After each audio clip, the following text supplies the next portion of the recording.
Good morning, ladies and gentlemen. We're kindly asking that everyone has their seats as we're about to begin today's activity. Thank you. So good morning, ladies and gentlemen, family, friends, distinguished guests, and supporters of the CDACT class of 2025. It is an absolute pleasure to welcome you to this momentous occasion, a celebration of hard work, perseverance. Why did I have that mistake? Am I nervous? Probably I'm nervous. And achievement.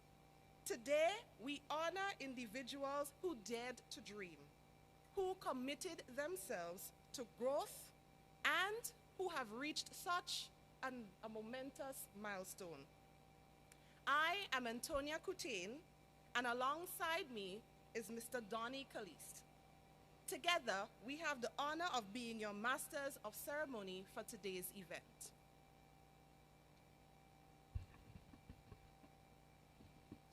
This morning is truly special as we reflect on every late night, every sacrifice, every moment of determination that has led us here today. We are delighted that you are here to share with our graduates this moment and with the CDACT family. At this juncture, I'd like to recognize the presence of Mr. Elvis Morin, Permanent Secretary in the Ministry of Works, Ministry of Education, sorry. I think we're both nervous. We're warming up. Yeah, we'll get there. Mr. Elvis Morin, I'm taking it over again. Mr. Elvis Morin, Permanent Secretary in the Ministry of Education. Mr. John Prince, Deputy Commissioner of Police, the RGPF. Mr. Martin Ogilvy, Managing Director of Reliable Insurance Brokerage Services. Pastor Isaiah Rose, the esteemed CDACT board, our graduates, whom we are proudly here to celebrate today, and all invited guests. Thank you for honoring us with your presence. And now, at this time, we invite everyone to stand as we witness the academic procession of our graduates.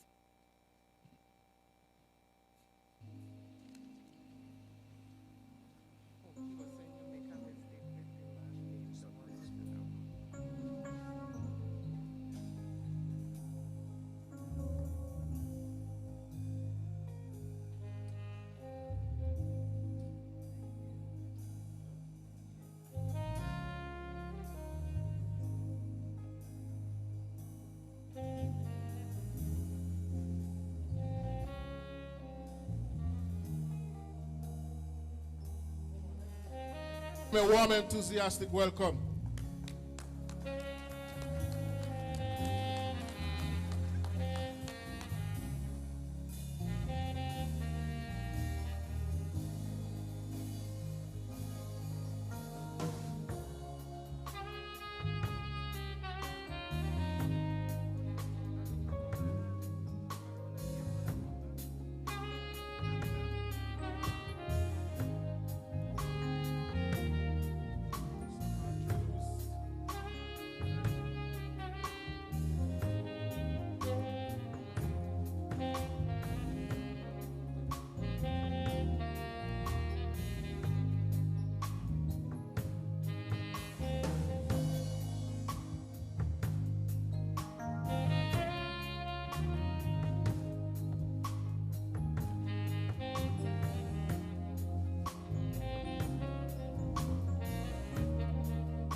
Gentlemen, let's take this moment to highlight our graduates with a round of applause.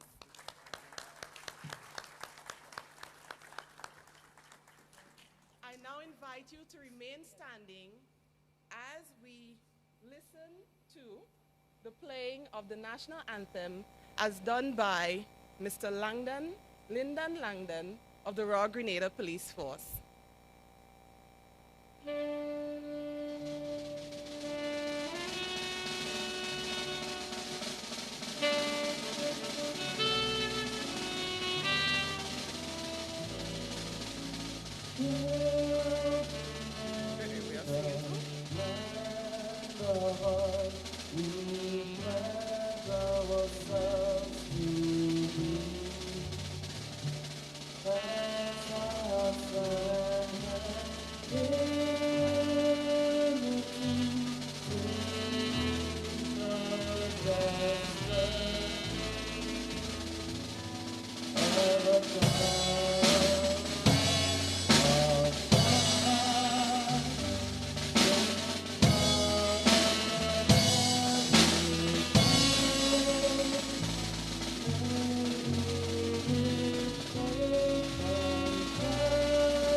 We kindly ask you to remain standing as we have the opening prayer from Pastor Isaiah Rose, followed by the scripture reading by Mr. Shirley Williams. Pastor Isaiah Rose.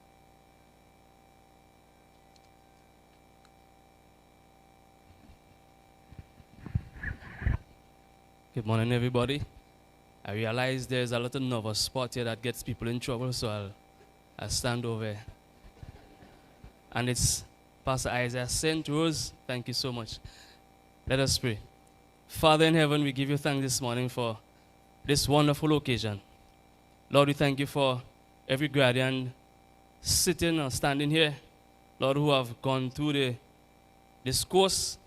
Father, I pray that the skills that they have acquired through this course, Lord, they would find a place to serve in whichever community they are part of, whether it's a church or a business or organization, Lord, and that we would benefit from their skill set. God, we thank you for the many nights and the discussions and all the headache that they had to go through. But now today we stand here to celebrate, Lord, and we return thanks for every one of them. We thank you for the school. We thank you for the principal. Lord, I pray that you would give her increased strength, Lord, as she forge ahead with the many tasks that she has to do. So, God, we ask your blessings upon these proceedings, and we thank you for every person standing here. In Christ's name we pray thanksgiving. Amen and amen.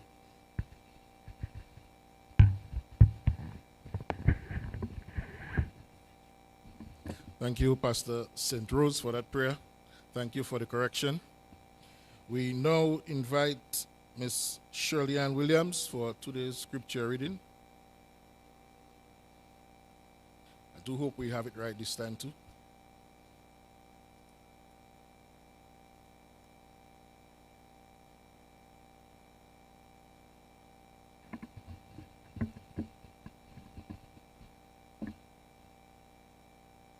Good morning, everyone. Invited guests, proud families, co-workers, friends, and most importantly, the graduating class. I am honored to do this scripture reading, which is taken from Jeremiah 29, verses 11. And it reads, "For I know the thoughts that I think toward you, said the Lord, thought of peace and not of evil, to give you expected end." Thank you.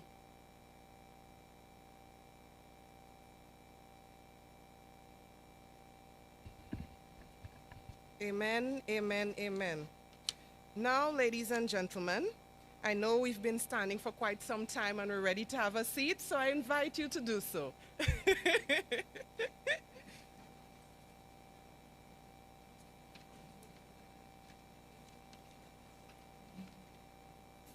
Once again, we would like to thank you and welcome you to the CDACT Graduation Ceremony 2025. It is a joy to see every smiling face, every proud parent, every supportive friend, and every determined graduate ready to step into the next chapter of their journey. Today is not just a ceremony. It is a reminder that ambition still matters, that learning still transforms lives, and perseverance, I said it right this time, I think, yeah, still pays off. So on behalf of the CDACT family, we thank you for being a part of this celebration. It is at this stage that we will invite some of our specially invited guests to give some brief remarks. To start things rolling, we would like to invite Deputy Commissioner of Police, Mr. Jesmond Prince, to the podium. Let's welcome him as he comes.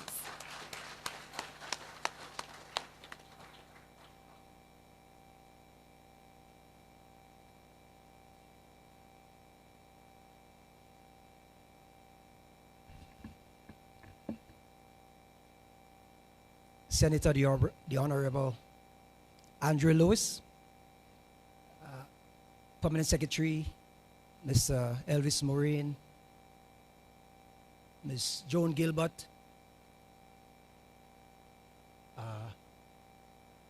other distinguished guests at the on the front seat, ladies and gentlemen, graduating class of 2025.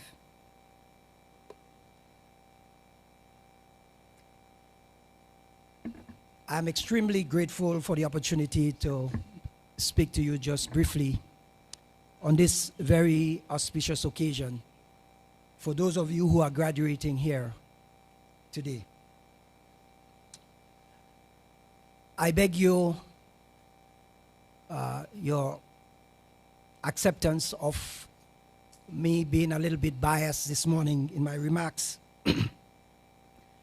when I was made to understand that about 25% of the graduating class this morning are police officers.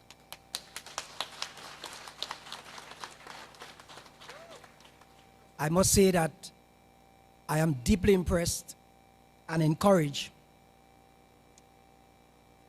by you for having taken the initiative to engage in this journey of higher learning, higher education. I know the task and the journey was not one that was smooth sailing, because most of you were engaged in this by still being on the job, doing your day-to-day routine work. So I want to recognize that sacrifice that you've made to bring you to this stage now where you can feel comfortable that you have accomplished one part of this journey. But as it is said, learning never stops. So you've just finished one chapter. The expectation is that you are going to continue to pursue higher learning.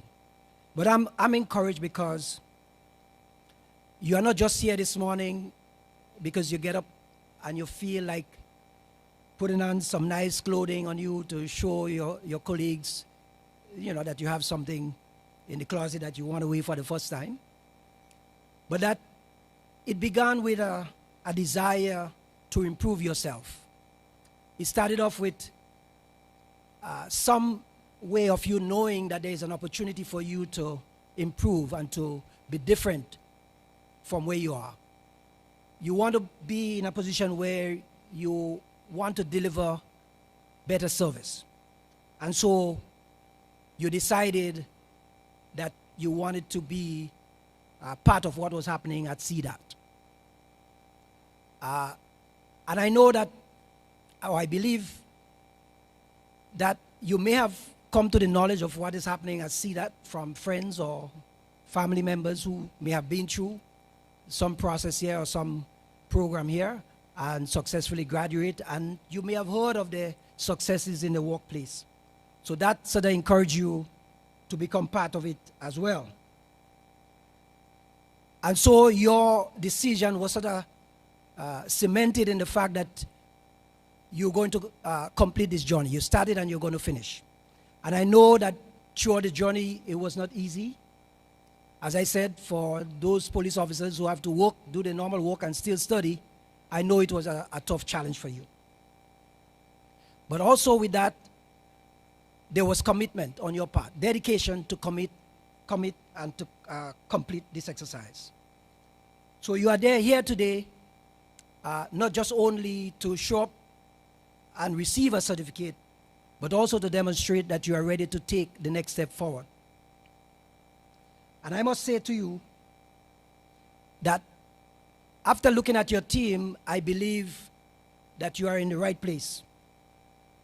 And you are now in the position where you can inspire, transform, and create a better future.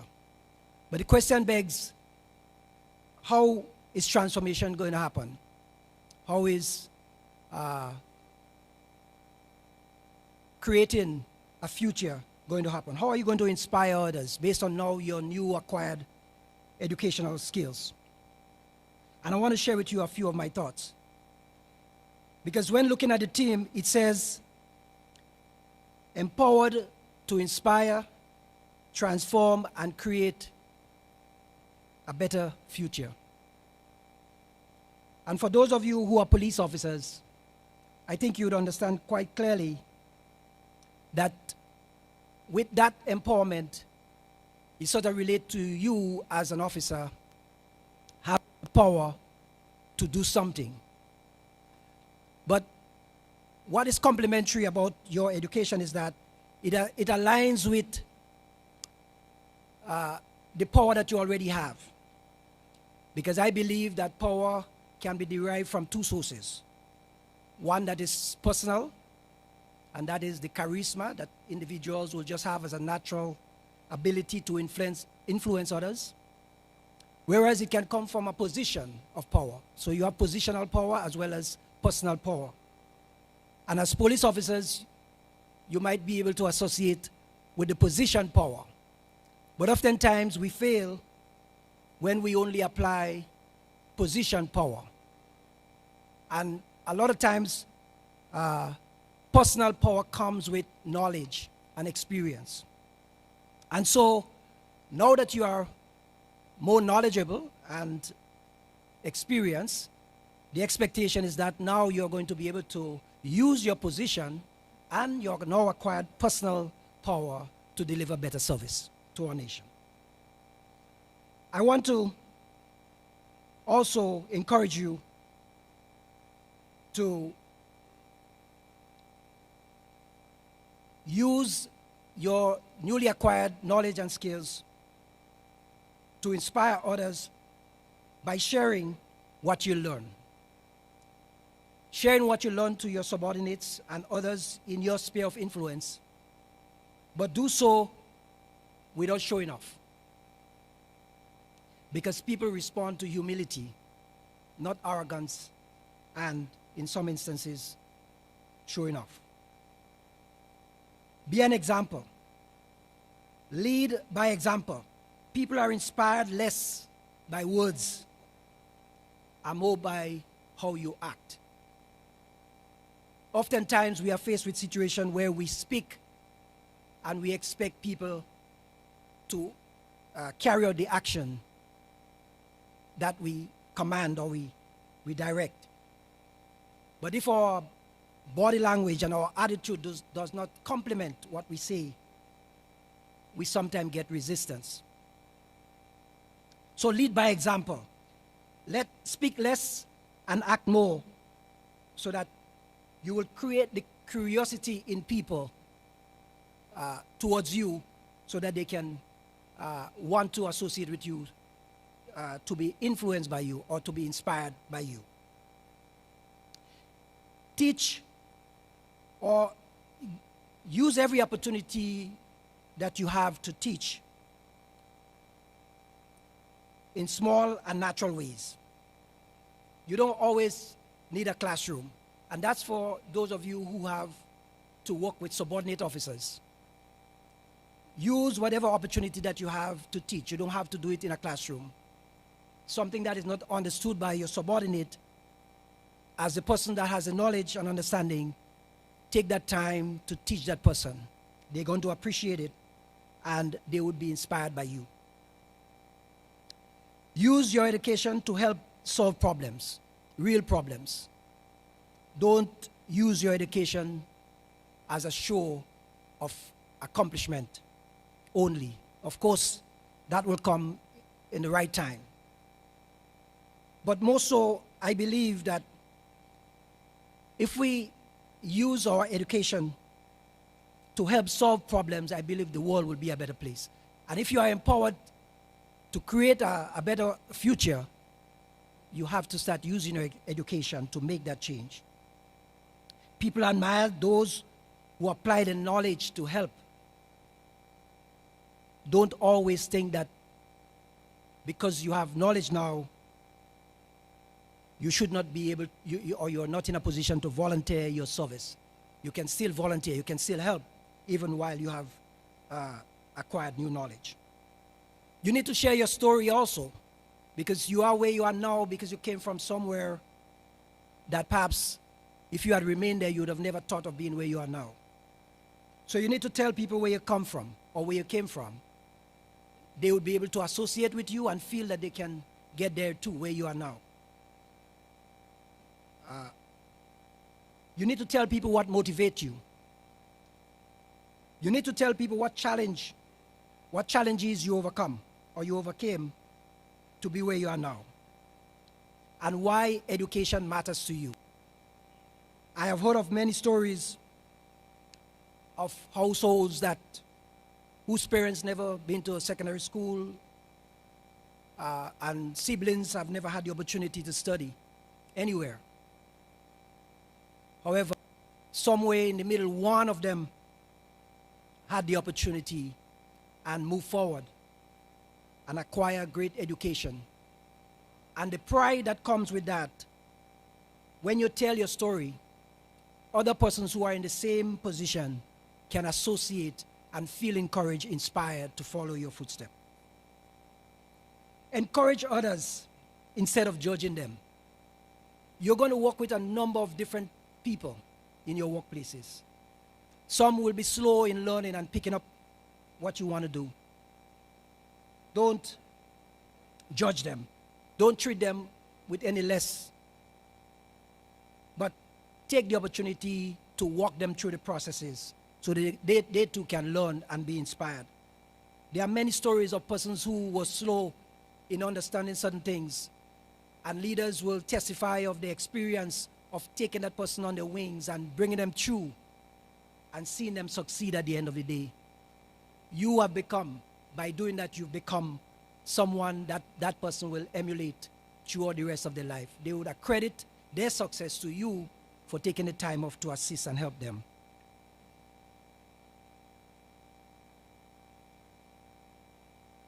Be passionate about something. There must be something that drives you. There must be something that encourages you. Be passionate about it, because it is said that passion is contagious. When a subordinate officer sees you pushing and pulling to get certain things done because you have a passion for it, they too can easily become passionate. And especially if it's something that you see or you need to do to help create and to inspire and to transform, you will surely get those persons with you to succeed. Keep learning. And might I say, do so publicly. We are living in the world now where social media is the thing of the day. And everybody is involved in some sort of a content creation because they're looking for the next big break where they can get 1,000 views or even 1,000,000 views that could probably draw income. And ain't nothing wrong with that. But at the same time, you can learn publicly and you can also inspire publicly by publicizing things that are built up, that are designed to build people up, things that are designed to encourage others, and so on and so forth, as opposed to those that are just designed for laughter and fun. And so I want to encourage you that you are now empowered to inspire, transform, and create a better future. Go forth. Education isn't just what you know. It is how you use what you know to make the people around you better. Education gives you the tools, but your position and your personality gives you the power to use them. I thank you, and may God bless you in your future endeavors. Thank you.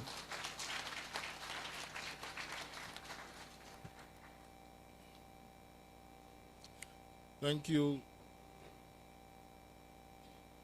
sir, for those remarks, encouraging words, very motivating. At this juncture, we wish to invite Mr. Elvis Morin, Permanent Secretary in the Ministry of Education, to give his brief remarks. Please join me in extending a warm welcome to Mr. Morin as he makes his presentation.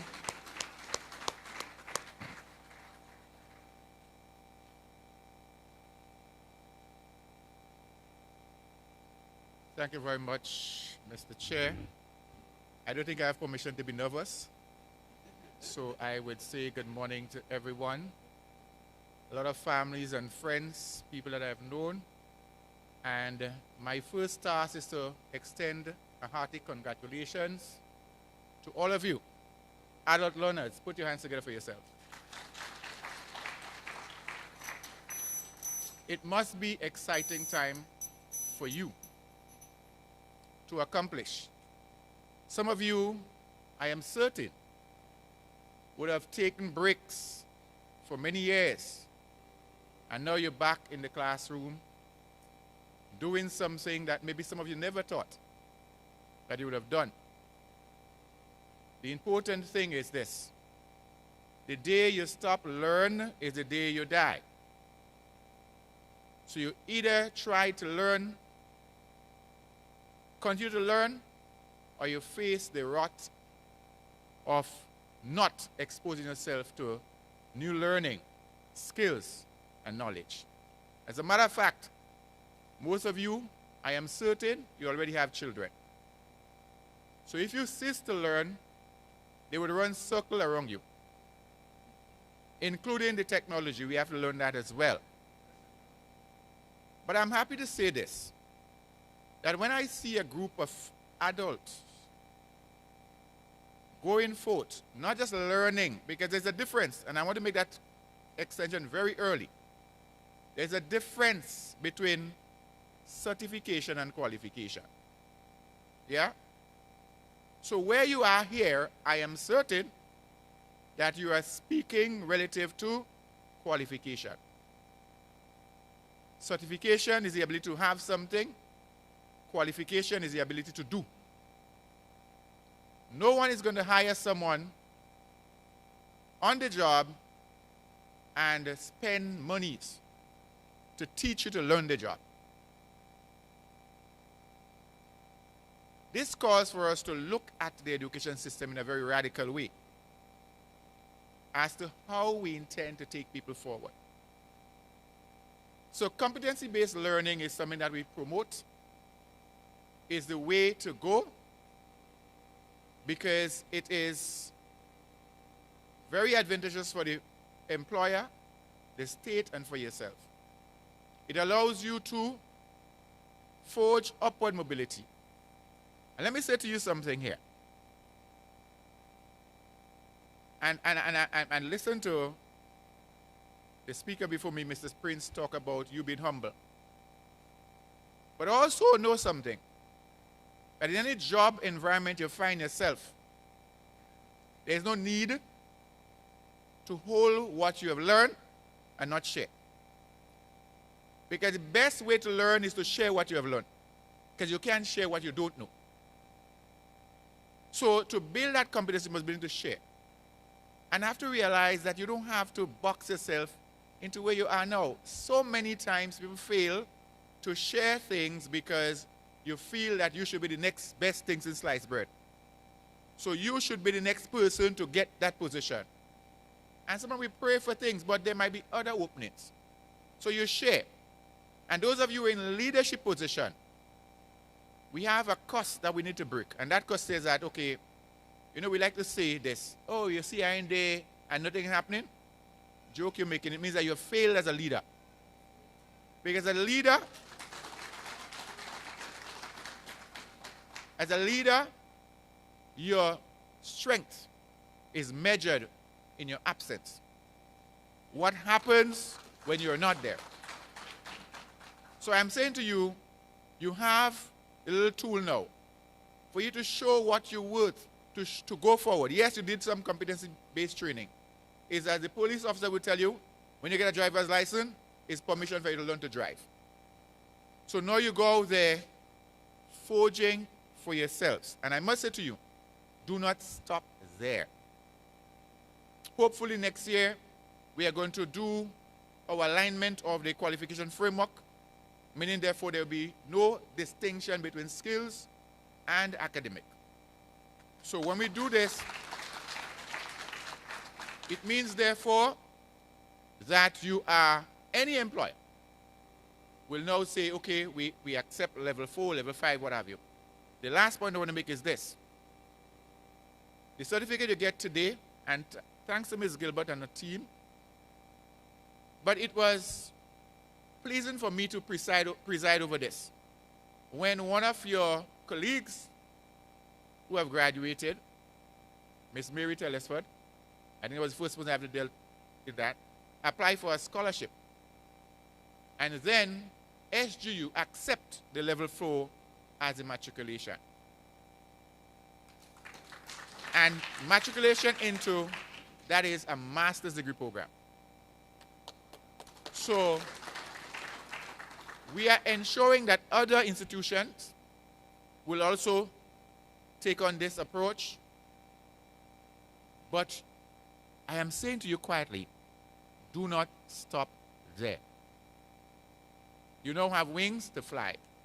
So once again, congratulations to all of you, and keep reaching for the sky. Start thinking without box. We no longer think out of the box. We're thinking without box. So once again, all the best, and as we go through today.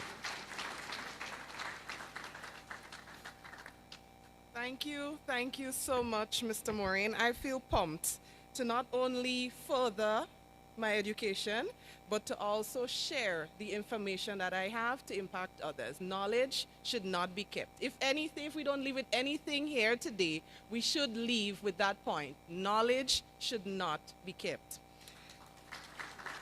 Oh, thank you. Now at this point, we would like to invite to the podium Mr. Marvin Ogilvy, the Managing Director of Reliable Insurance Brokerage Services, to also give some brief remarks. Let's welcome him, everyone.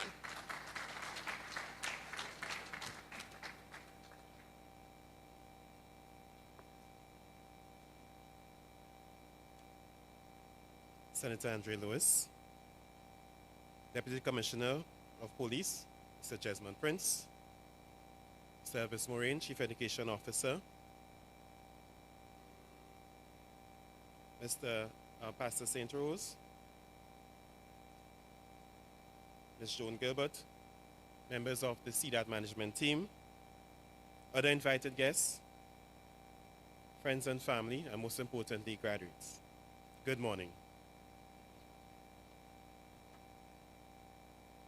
What an extraordinary moment this is today, you celebrate not just a certificate, but every late night, every early morning, every sacrifice, and every moment you refuse to give up.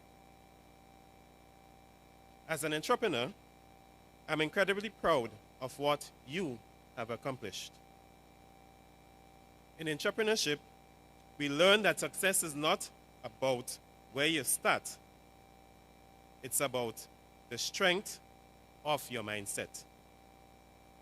And today, each of you has proven that you possess the mindset of achievers, focused, determined, committed to growth. You have completed programs that demanded discipline, critical thinking, creativity, and resilience. These skills are not just academic. As previously said, they are life skills. Skills that will help you launch businesses, excel in your careers, support your families, and contribute to the development of Grenada and the wider Caribbean. Graduates, you are stepping into a world filled with opportunity. You have the knowledge to lead, the courage to innovate, and the determination to overcome any challenge placed before you. Do not underestimate your power. And I repeat, do not underestimate your power. Do not shrink your dreams to fit anyone's expectations. If there is one message I want to leave with you today, is this: believe in your vision, even when others don't.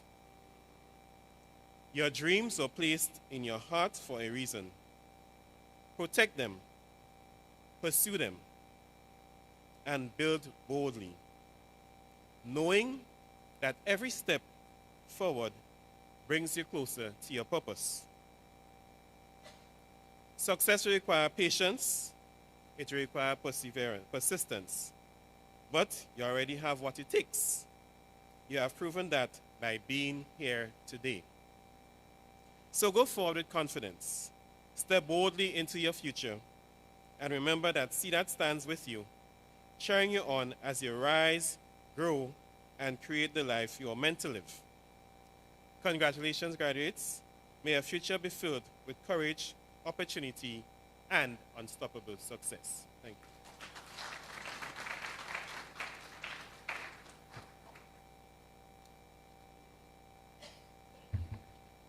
Thank you, Mr. Ogilvy, for those encouraging words. We now move along.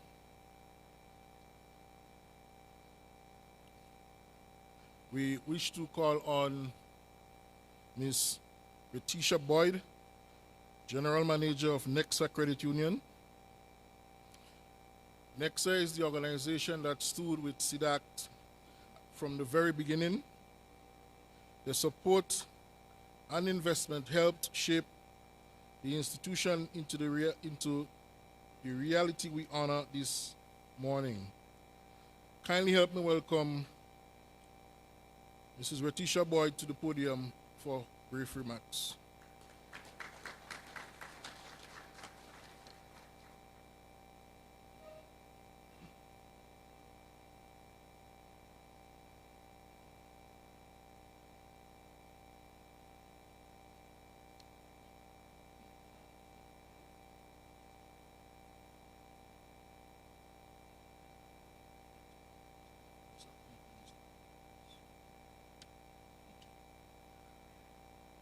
Good morning to everyone.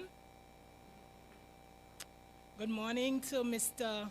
Elvis Moraine, the Permanent Secretary in the Ministry of Works. Sorry, I'm just reading what's here, I'm sorry.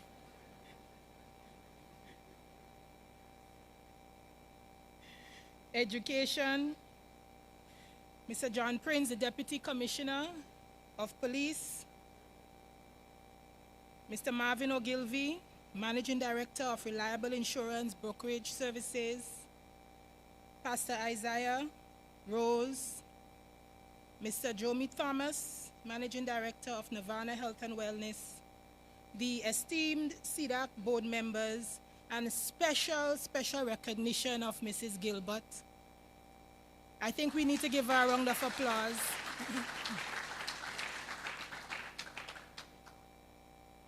And of course, our graduates who have achieved so much. You need to be so proud of yourself. It is not easy doing this at all.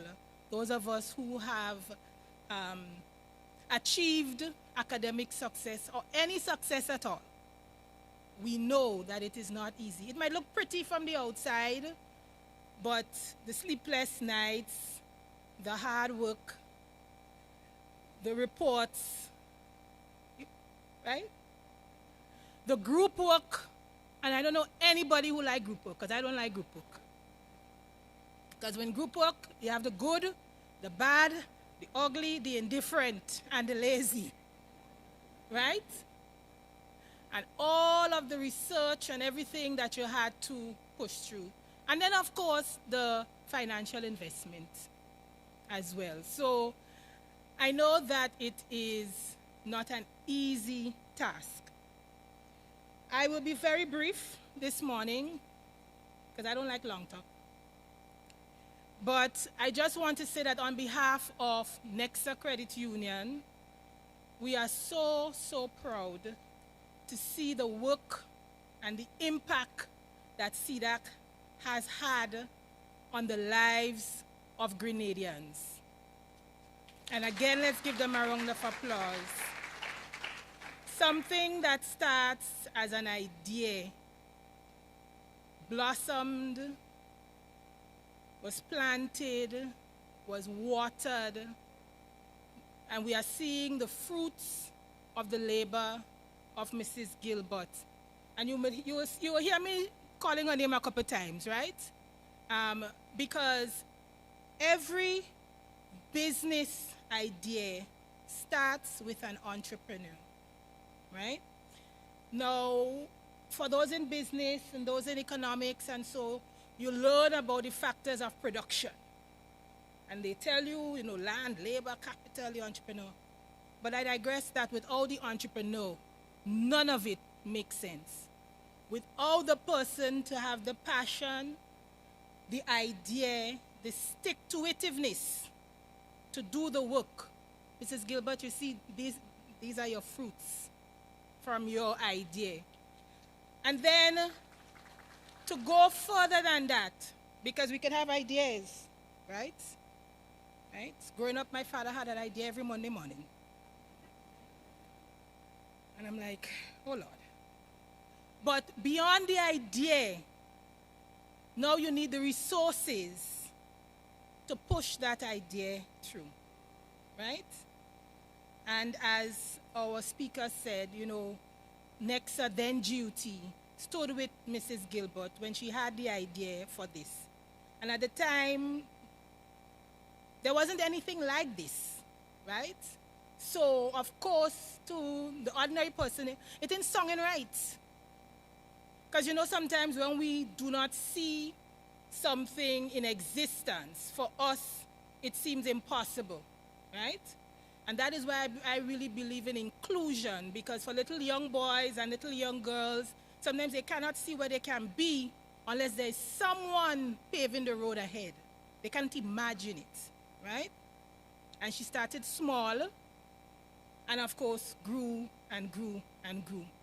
But of course, it was her blood, sweat, and tears. And we are very happy to have been influential in the birth of this magnificent organization.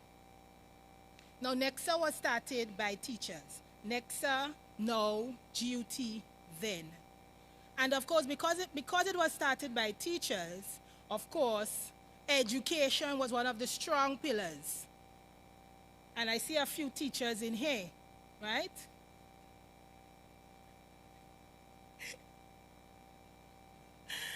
And so we value education. I say we because I used to be a teacher, right? Once a teacher, always a teacher in my book. And because we value education, a lot of the programs and the activities that we're involved in centers around education. And our support for education comes in various forms because, of course, educational opportunities are diverse. It doesn't only come in packages like these, right? So there are a number of things that, of course, NEXA has been doing to support education. We have been partnering with the UE Global Campus Grenada on many initiatives. Of course, providing support to CDACT and the Ministry of Education. Recently, we supported the National Education Summit, looking at fostering collaboration between mainstream academia and TVET programs, right? And of course, the PS didn't speak about skills, and skills is where the world is going and what we really need today. And of course, we provide financial literacy activities and seminars to the schools as well, because education, as I said, comes in various forms. And financial education is desperately needed in this country.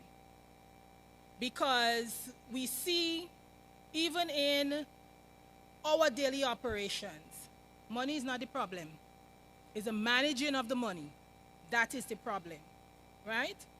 So we also do financial literacy.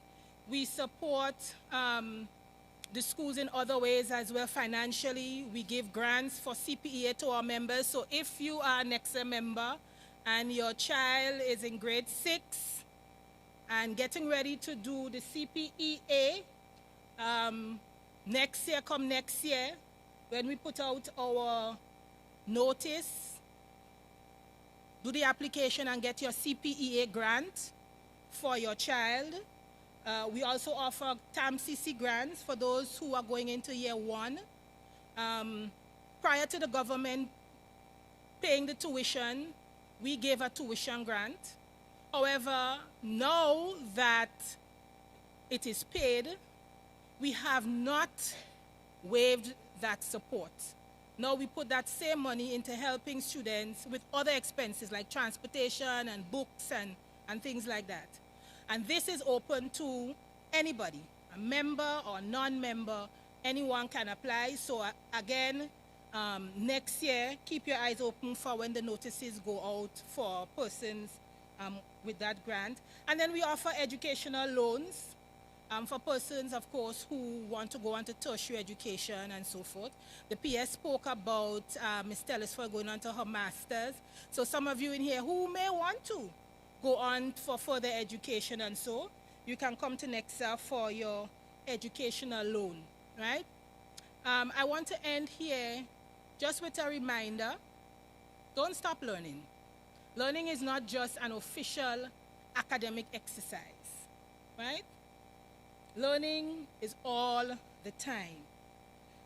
Marcus Garvey, you know, that Jamaican political activist, for those of you who know him, he said that the world's greatest men and women are people who educated themselves outside of the university with the knowledge that the university gives.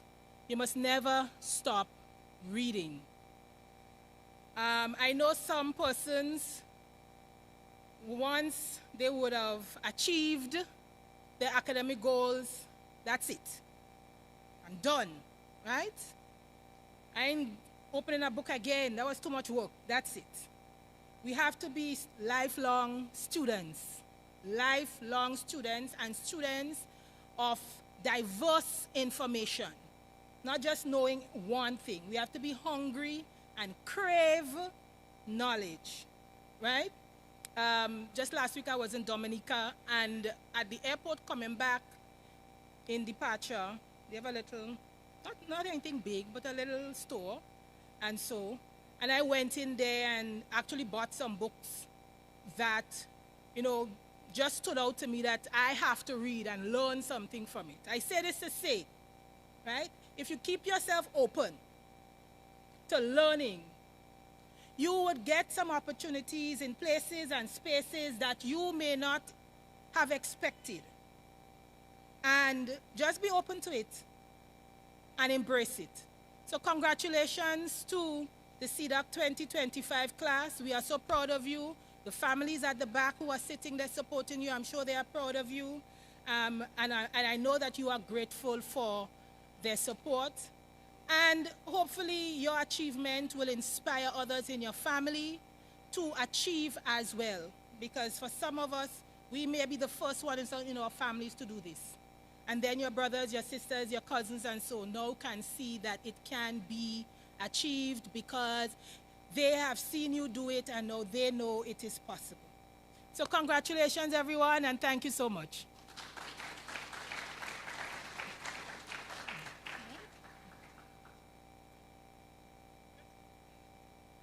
Thank you so much, Ms.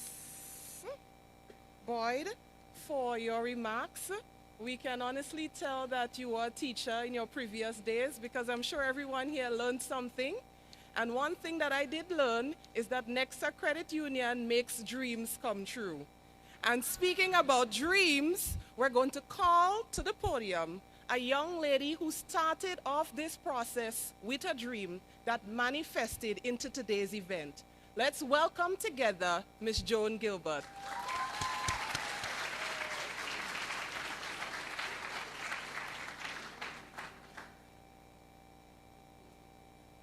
Good morning, everybody. First of all, I must apologize this morning. I had an accident this morning. A major accident, I will consider. But I'm alive. God has kept me. And so I got here a bit late. So I apologize for that. But with protocol already established, there are some persons I must acknowledge, so bear with me.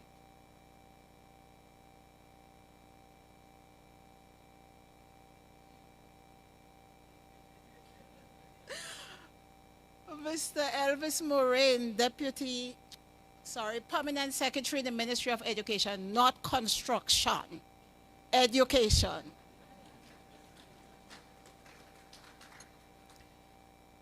Mr. Oakley from Reliable Insurance Brokerage. Most of you who never heard about the company, he's here with us today. Recognize?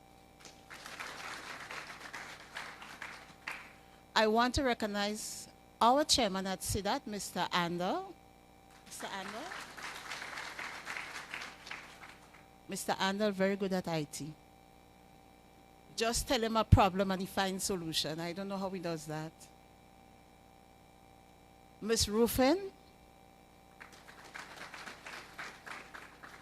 So when you hear about NTA, if you don't hear Ms. Ruffin's name, you're not hearing anything about NTA. Ms. Ruffin is one of the persons or the backbone of the NTA, the Grenada National Training Agency, which I'm sure by now you'd have heard me say that 1,000,001 time. NTA wouldn't want this and NTA wouldn't want that. Ms. Ruffin, thank you very much. I want to recognize Ms. Charles, Ministry of Education. I say no more. I have with me here with Janelle is one of the first student who left CDACT, graduated from CDACT with a level 4, went on to SGU, made it to the Dean's list. I think the first Grenadian, if I stand corrected, would have completed a level 4 and went on to do a master's degree. So I'm always talking about Janelle. Since then, 5 others followed in Janelle's footsteps and all graduated with first-class honors. I have Ms. Penley here too from the Grenada National Training Agency who support the small businesses like ours. Thank you very much. Pastor, good morning, how are you? Great. Senator Andre Lewis, thank you very much for coming, it's very important. So, should I say that's my friend or my partners and so forth?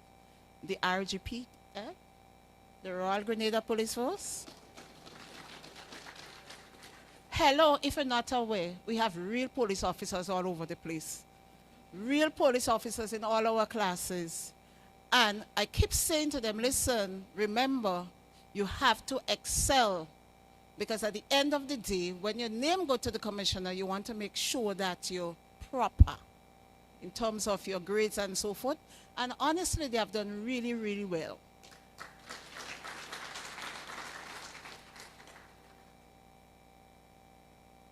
Chublu Bay took over a whole supervisory management class. And I thank you so much, Andrea, for that.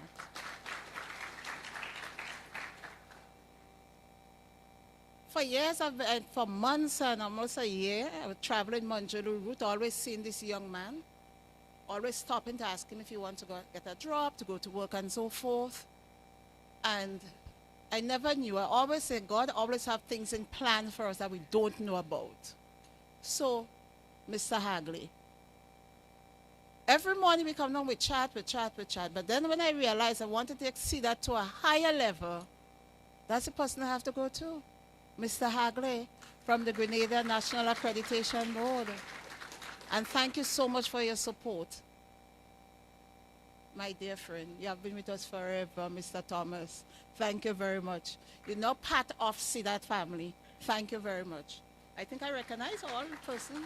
Oh, Miss Boyd. How can I forget you? Where is Miss Boyd? Oh, what are you doing all along there? I just want to repeat what she said, and I keep saying that over and over and over. When the idea came to me about starting CDACT, honestly, I didn't have a cent in my name.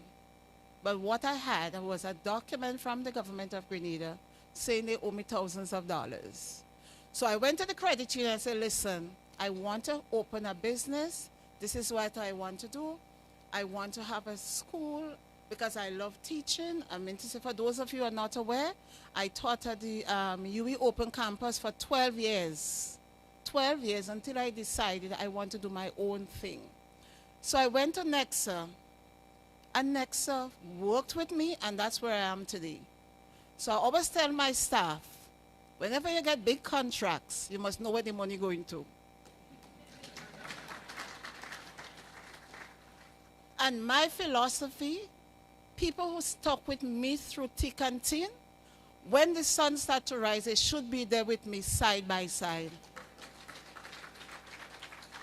I will not throw you away Nexa for nothing. I don't care who come, whether it's co-op, whether it's not, whether it's whatever. I am a Nexa girl, and that's where I shall remain. So having said all of that, let me just stop the rambling and get into what. So today I'm talking to you under the theme, Empowered Minds and Transforming Futures. Today we gather under the powerful theme of Empowered Minds, Transforming Futures. This theme reflects exactly what CDACT stands for and what each of you has achieved. Your journey here has not only strengthened your skills, but expanded your mindset, your confidence, and your ability to create change, both in your life and in the lives of others. Today we celebrate. And I normally say when you celebrate, you have to smile, eh? Because this morning somebody could have licked me up. So we are here, we need to celebrate. Today we celebrate not just certificate, not just a piece of paper, not just something you go put in a folder and forget about it.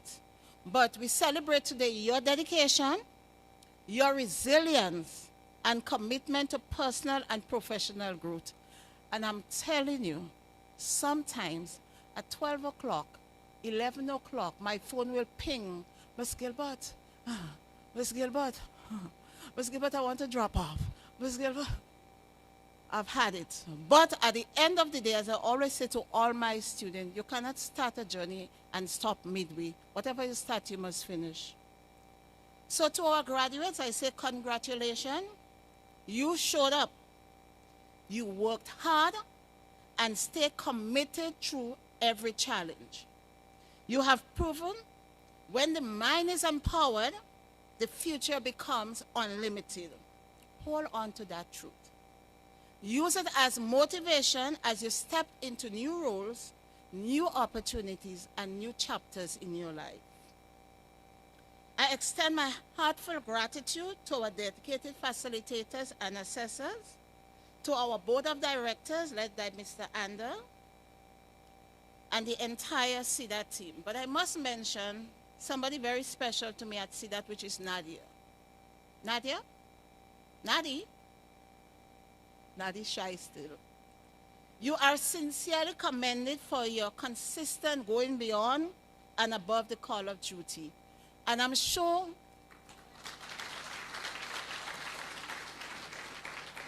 some workplace complain, yes, a lot of persons have qualification, they have how much degrees, they have 4 and 5, they have doctorate, they have 20 and something. But the level of commitment sometimes is very, very lacking. The soft skills very lacking. Going beyond the call of duty sometimes is extremely lacking. But Nadia, I can't say that. Nadia, I thank you so very much. Nadia, your passion, your dedication, your professionalism continue to inspire, support, and guide our learners each day. And I thank you so much, Nadia. I also want to extend heartfelt appreciation to our valued partners.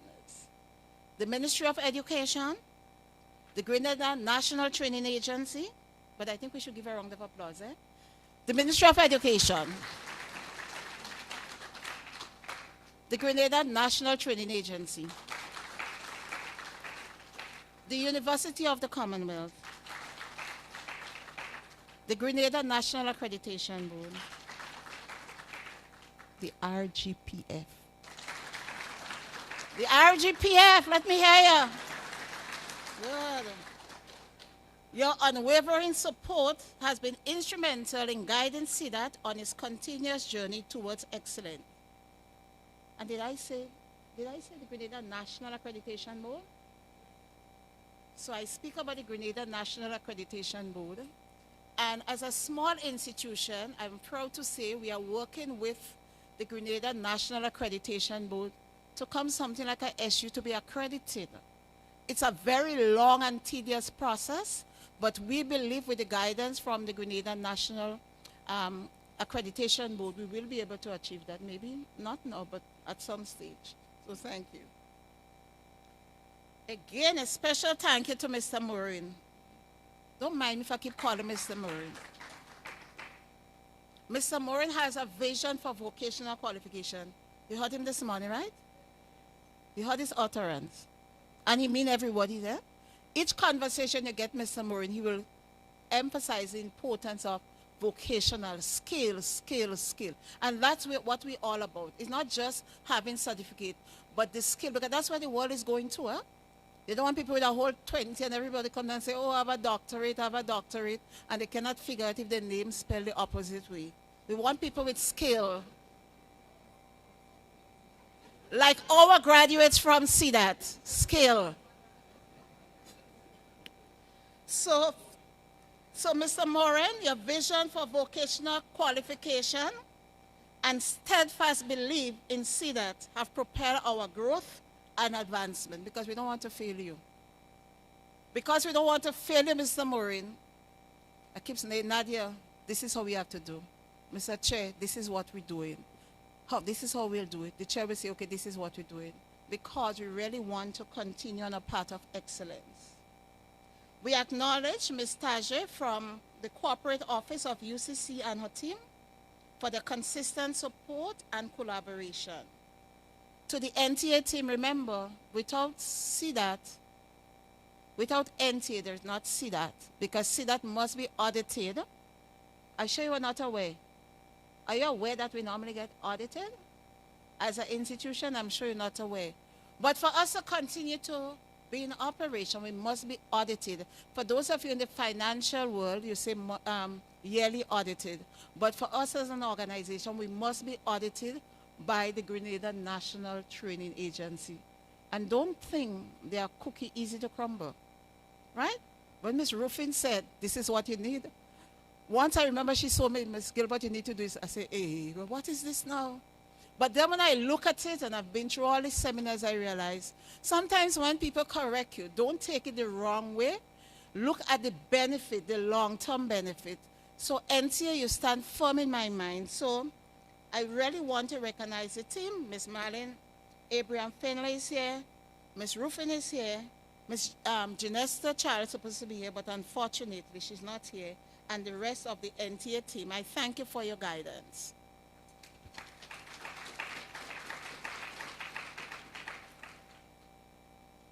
We're not bribing them, but we're just recognizing them.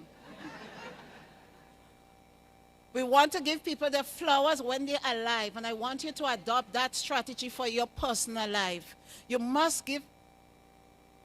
2 days ago, they said, oh, Miss Gilbert, you know Alexis died? I said, which Alexis? But I just see Alexis just the other day in his grocery store. Oh, he died. Was he sick or something, so? No, you don't need any sickness to die. You've seen somebody today, and by tomorrow, they're no longer here. So we have to recognize people in our lives, in our circle. Always make time to recognize them. It's very important we do that. Don't wait until they die and after you want to take a flight from the States to come in Grenada and make Mawet. Nah, we're recognizing you while you are here. At CDACT, we maintain a strong focus on quality. We are not into numbers. Don't mind you see a lot of us here today, but our focus is on quality.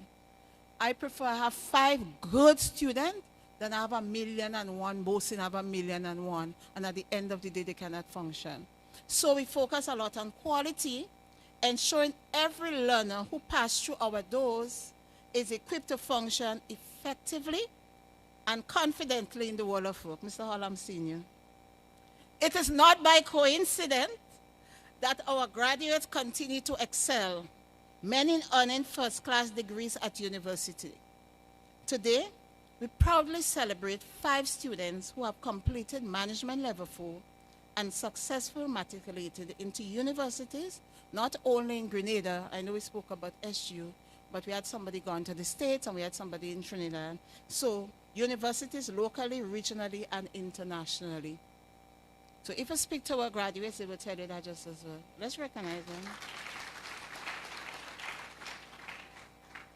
Their achievement stand as a testament to the standard of teaching and the rigor of our programs. I know they complain bitterly sometimes. Ms. Gilbert, it's a lot of work. And my response will be, if you go to do a master's program, you'll get more to do. So why not do it now? So when you go up to do a master's, then it's become easier. So I know, bear with me, but you have to do it. Hard work or only get a success at the end. As a matter of fact, until I brought one student who got his master's, and he said to them, when we were here, we complained so bitterly. But when we got there, we realized most of the topics that were taught at CDACT, that's exactly what they taught in the universities. So they were happy. To all our students, you can attest there is no shortcut at CDACT. Even when you attempt to rely on AI beyond acceptable level. Ms. Gilbert, you haven't marked my papers yet? I said, did you check it? Yes, Ms. Gilbert. When I got 24%, 25%, I said, listen, the reason why I can't grade your paper because too much AI. But I don't understand why I have so much AI. I did most of the things for myself. I said, I was trying to understand the same way. So you need to go back and get it done because the thing about it, yes, AI makes it seems easy, but it robs you of your thinking capacity, your critical thinking, to make decisions and so forth because you get everything well done. So the AI thing, and then sometimes they forget when they send AI, they send it to me with all the AI. So they save it. So they save supervisory, dash, management, dash. The meantime you see that, you know, it's AI. So sometimes I allow them to feel good. I said, yes, I look at it. And then I would just highlight that part and send it to them. But I don't understand. I corrected it. It came back 24. But why? Somebody said, but I put it in another system and the AI wasn't so high. Well, I'm using my system and the AI is too high, so we need to work on it. So AI don't hold us at all. To families and friends who stood steadfastly beside our graduates, your encouragement, your belief and unwavering support have played an essential role in making this milestone possible. We thank you. You know that you cannot, the students here could not have achieved all that today without the support of their family. Let's give them a round of applause, please. And also, I want us to recognize the employers who give the time off to students who attend classes. Let us recognize them, please.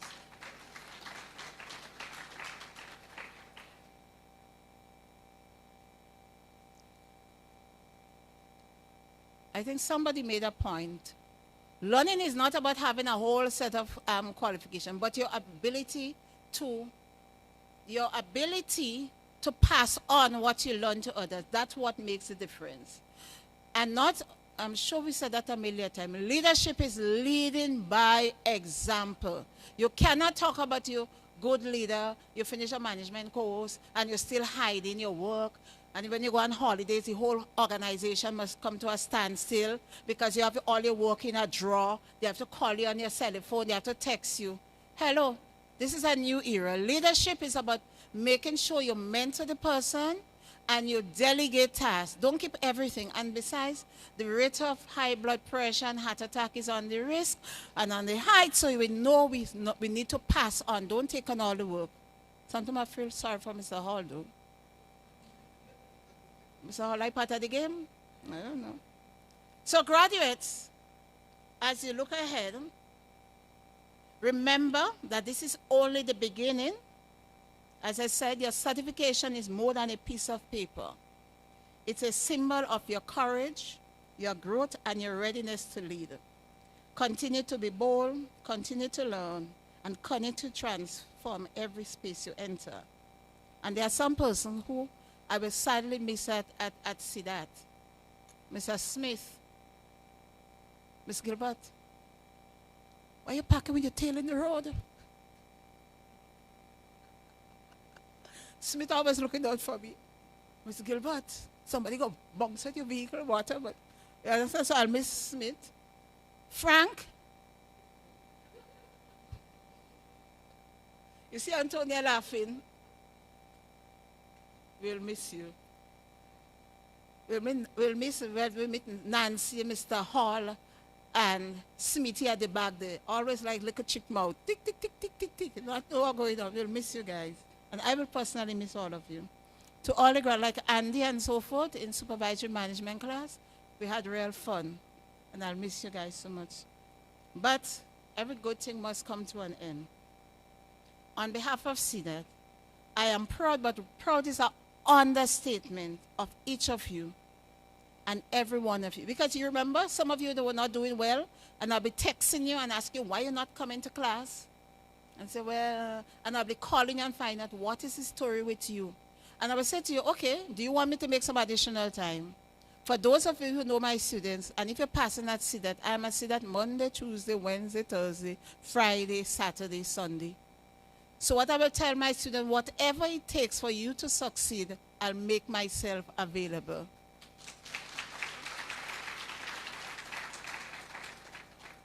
Because I always remember my journey.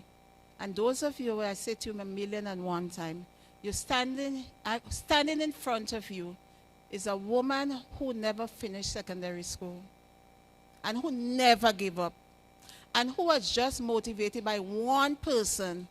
I always say that, Mr. Byron St. Clair. Anybody know Mr. St. Clair here? Nobody know he was attached to the Ministry of Education? And I went to Grenville one time, and Mr. St. Clair was saying to me, he said, Joan, you know you're very intelligent. I said, Mr. St. Clair, I always say to you, drinking too much rum. You need to cut back on that. You're not speaking about, you're speaking about my sister. And he keeps, and it's just these little words that encourage. You don't have to tell him a whole book. Just little things. Little things. People are encouraged differently. So you tell them, especially when you see somebody with the potential, tell them. Let them know. Even though they could do better, still tell them. I would say, no, I think you could do better than that. You're not doing, and the person might say, oh, Mrs. Gilbert, you think so? And I always use myself as an example. That's why I said, when the Friday, the Saturday, the Sunday, I make myself available because I started way at the back. and it put me in a disadvantaged position. I remember when I was studying in Barbados and everybody off and doing well, and I just struggling. But at the end of the day, I am standing before you because I was determined to make a difference in my life. Normally they say people that come from Mackay don't do well. But I came from Mackay right in the sand and the sea. Right? But where your status should not define who you are. And don't make nobody convince you otherwise. And don't make anyone bring your past to daunt your spirit moving forward. When you confront and you hear about the naysayers and those that like to confront you, just say, Satan, get behind and keep focused. Because there are a lot of people could distract you along your journey. Don't allow nothing and anyone to distract you along the journey. You are great. You have the potential. And if I could do it, if I, Joan Gilbert, sorry, I don't have another name, only one. If I, George Gilbert, could reach so far, think about where you could reach. And you're younger than me. And I'm not stopping, I'm still going forward. So I want to encourage you. Be the best that you can be. Do it for you. You owe yourself that. And those of you who have children, remember, your children are looking at you. You have to set example. So if your children recognize mommy and daddy spend time, you're going through the books and so forth. And a valid point, reading, encourage your children to read because we have a lot of children. Unfortunately, they cannot read. They cannot conceptualize things. So graduates, I am proud, absolutely proud. Whenever you see me, call me up. Right? Don't text me late again. Don't text me 12 o'clock and 11 o'clock. Thank you so very much, everybody. Thank you.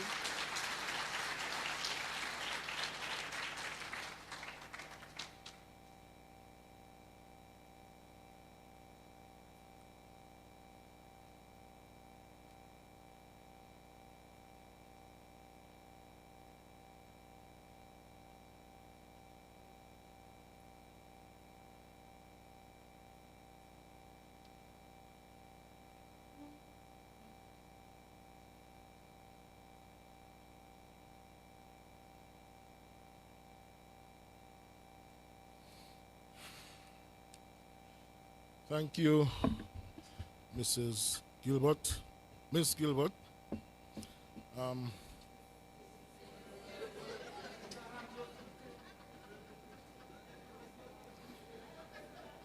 That is between us.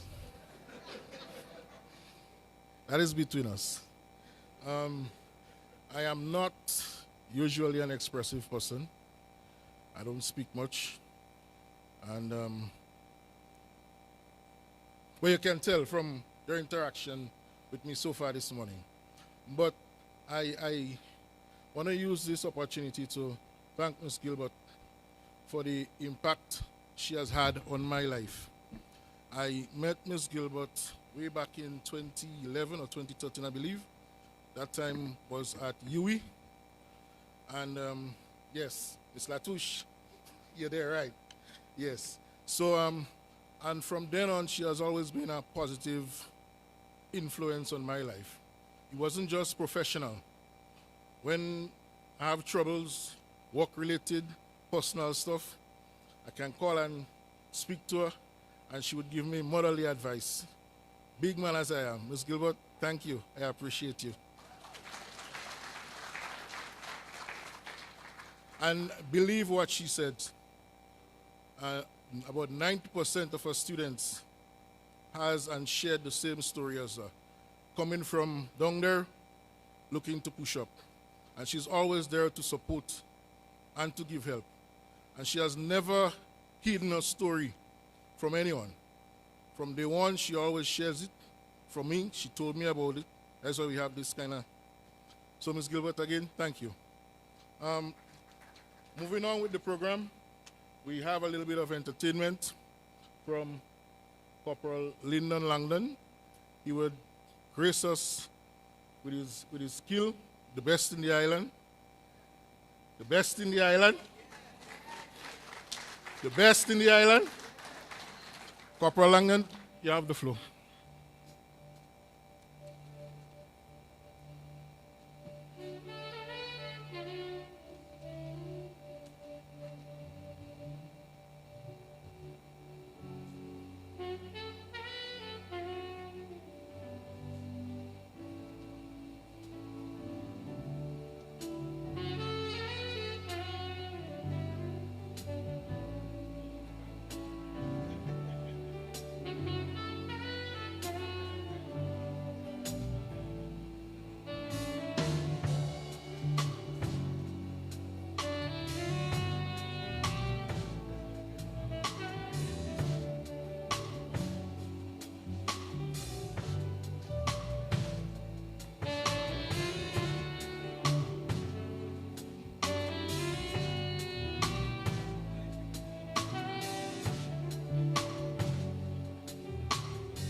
Come on, ladies and gentlemen, a rendition like that. Yes, yes.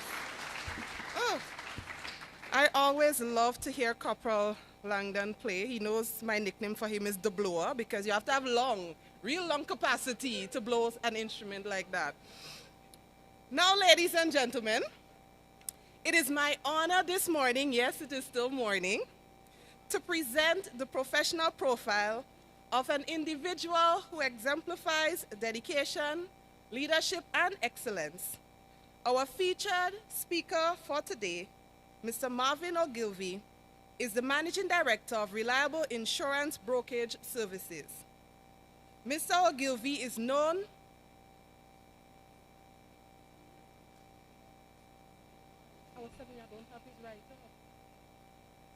My sincere apologies. It appears that I just like insurance today, you know, maybe I need coverage or something like that. Now, I do wish to apologize. Let me apologize. I do not have the write-up for our current featured speaker. But I do want to say, I believe he'll introduce himself, he looks very dashing in his suit today. Yes? You can stand, let them see you looking all cute. Yes? So while I may not be able to say what he does professionally, I can tell you that physically he is doing well. So let us invite to the podium our featured speaker for today. And I don't have your name. This is so sad. Mr. Jomai Thomas. Let's welcome him, everyone. My apologies, Mr. Thomas. You didn't go on the list.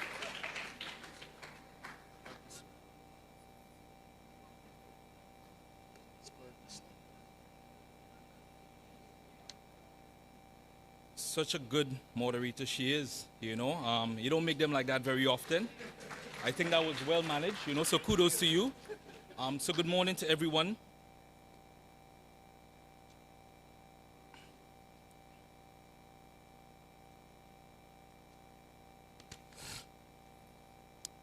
Good morning to our distinguished guests, members of the board, facilitators, industry partners, proud facilitators, proud family and friends, and most importantly, the graduating class of CDACT 2025. Special recognition to Ms. Joan Gilbert. Heartfelt thank you for your kind invitation, for allowing me and Nirvana, by extension, to be a part of this wonderful opportunity. My name is Mr. Jomai Thomas, and I am the proud Managing Director of Nirvana Health Spa Detox Center and Natural Health Store. And before we get into the meat of things, please do allow me to share a bit about Nirvana. I think it's fitting and it's very important for those of you who are not aware. It definitely means that we have to do a lot more if you're not aware, if you're not familiar with Nirvana, because I think we're quite popular, you know, at least in terms of making sure that we can carve out our, you know, plot, you know, in the Grenadian society in terms of how we are contributing. So bear with me. Nirvana commenced operation in May 2014 with the goal in mind to represent health and wellness in Grenada through the provision of relaxation therapies, detox therapies, and quality herbal care, quality herbal natural care. Today, we are proud to say that we are moving ahead with our goals, with the slogan being, "We know real body care," in accomplishing what we set out to achieve 11 years ago. Today, Nirvana offers relaxation and self-care treatments in the form of massages, hand and feet care, facials, body polish, full body steam, full body mask, soaks, nerve calming therapies, and craniosacral therapy. Our cleanses entail colonic hydrotherapy, herbal enemas, full body detoxes, kidney, liver, skin and blood detox, heavy metal, parasite, and lymphatic system detox.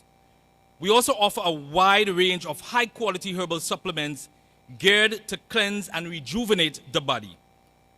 Nirvana is here for you when it comes to your health and wellness needs.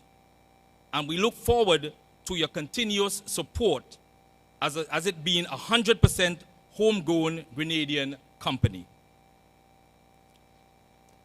Today, the team is empower to inspire, transform, and create a better future. And I'm proud to say as a young entrepreneur that Nirvana embodies most of what we are looking at here in terms of the team. We have empowered, we have inspired, we have transformed, and we are creating a better future in our contribution to the Grenadian society when it comes to giving professional and quality natural health care. This team is very fitting, and as we get into it, it will be very, very important to make sure that it is well digested to be able to make sure that we can well have it well sectioned. So we will start with looking at empowerment. Empowerment is the core of CDACT's mission.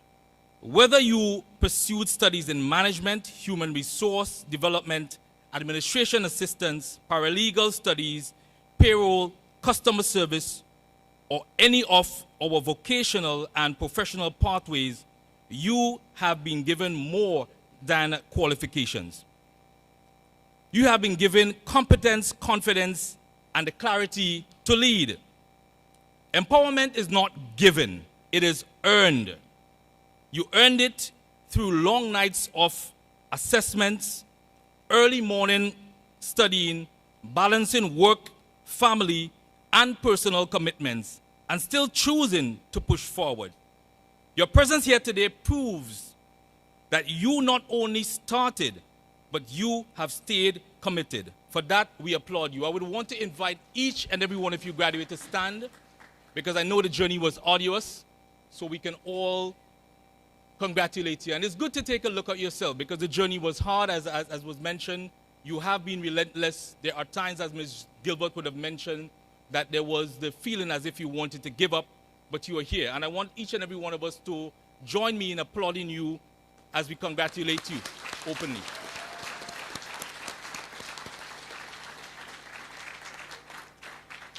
You may have your seats. Thank you.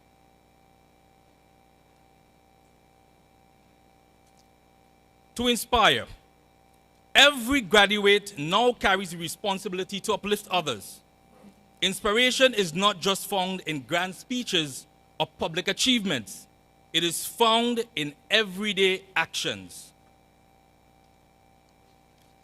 You inspire when you model professionalism in the workplace, when you treat others with respect and compassion, when you choose ethical leadership even when no one is watching, when you show your children, your peers, and your community that education and growth are always possible. You have become examples of resilience, examples that someone else in your family, your neighborhood, or your organization will look and say, if they did it, I can do it too. To transform.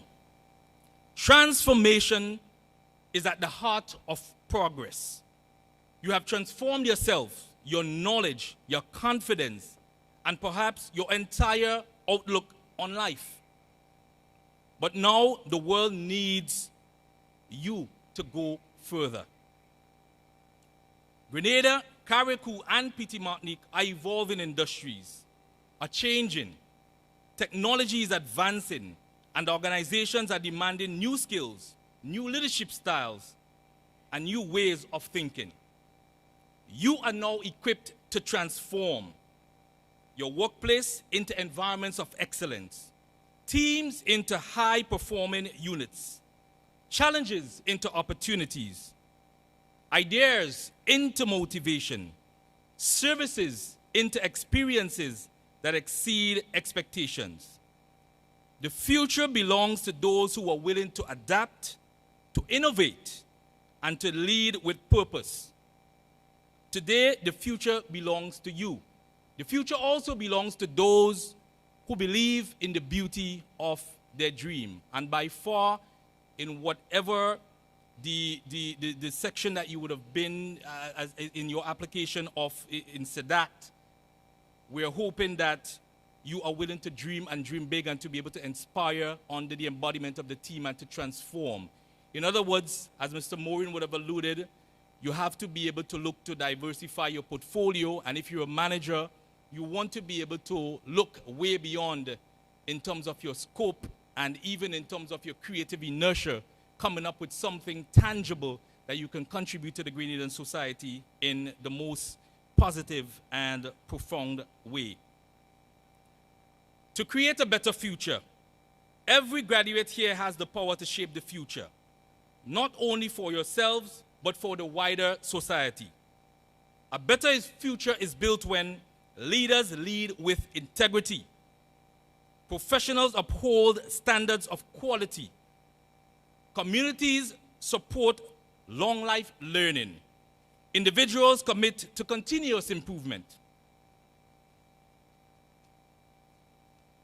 CDACT has long championed the belief that education is not just a pathway to employment, it is the key to national development. Each of you is now part of the ongoing mission. Your success strengthens our country's workforce, enriches our industries, and inspires the next generation. The world you step into today is filled with possibilities. The doors may not all be open at once, but you now have the skills to knock, the confidence to push, and the determination to create your own opportunities. A message to the graduates. Class of 2025, hold your heads high. Continue to invest in yourselves. Continue to dream boldly. Continue to rise, because Grenada needs you. Your organizations need you. Your family need you. And most importantly, you need you. Remember that success is not one moment. It is a journey. Today, you take a significant step along that journey. As you leave here empowered, may you go forth and inspire others with your example. Transform your workplaces with your leadership and create a better future through your actions. Congratulations, graduates. You are CDACT strong. You are empowered to inspire. You are ready to transform. And together, you will create a better future. Thank you, and may your light continue to shine wherever you go. Thank you.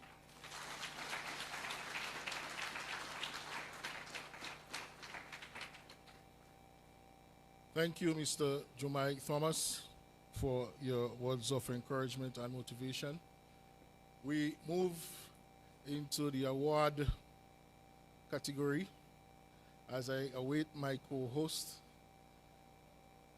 who is coming from behind with some much needed information.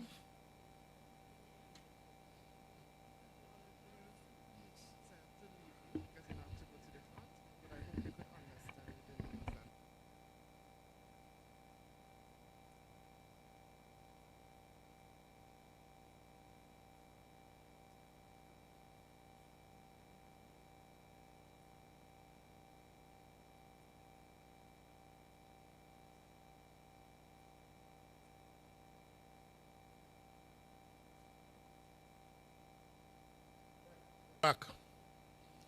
To start off things, I want to invite Mrs. Marlene Finley of the NTA to make our first presentation.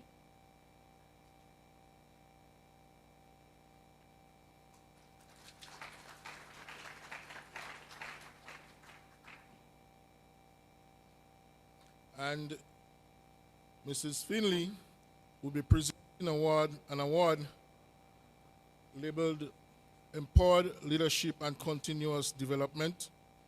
And While I do not have a write-up, I believe I can speak a little bit on the person who is receiving that award, as he is, I don't want to use boss, because he is not a boss. He is my leader and the person in charge of the Criminal Investigation Department, Mr. Ryan Hall.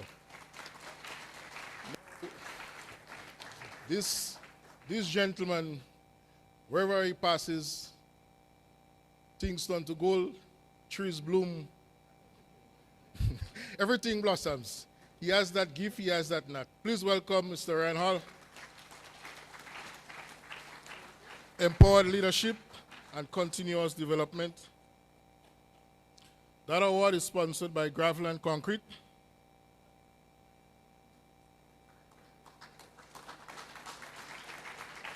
Ladies and gentlemen, Mr. Ryan Hall.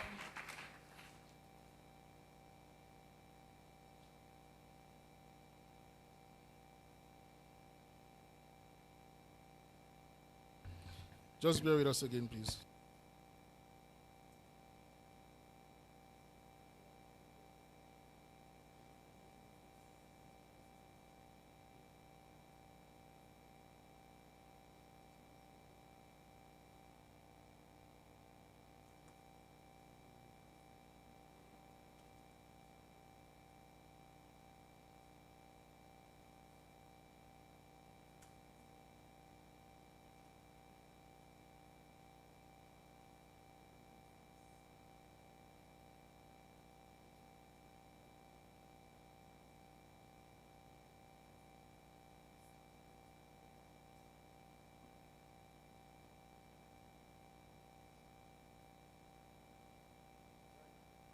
We're kind of winging it as we go along for some parts of it, so please forgive us.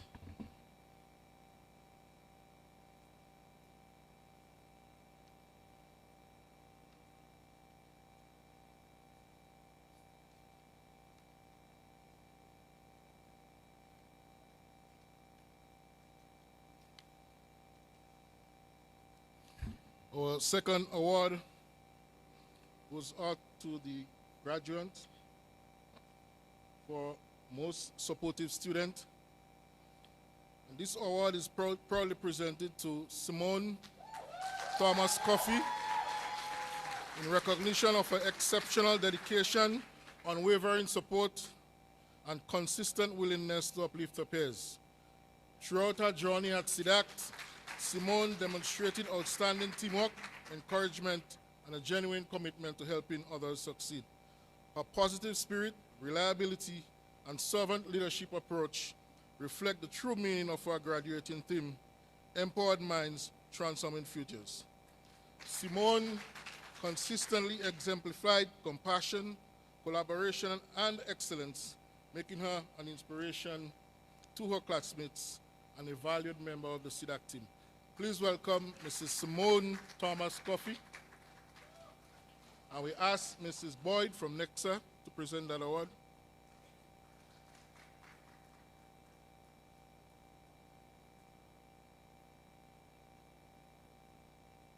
Following, we would have Mr. Elvis Morin to present the upcoming award. Then Mr. Kevin Andal.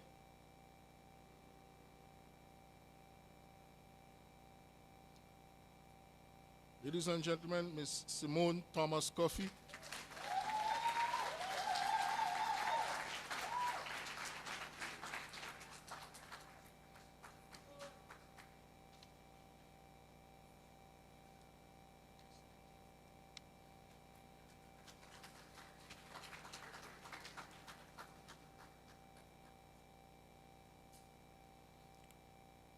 Thank you, Mr. Morin.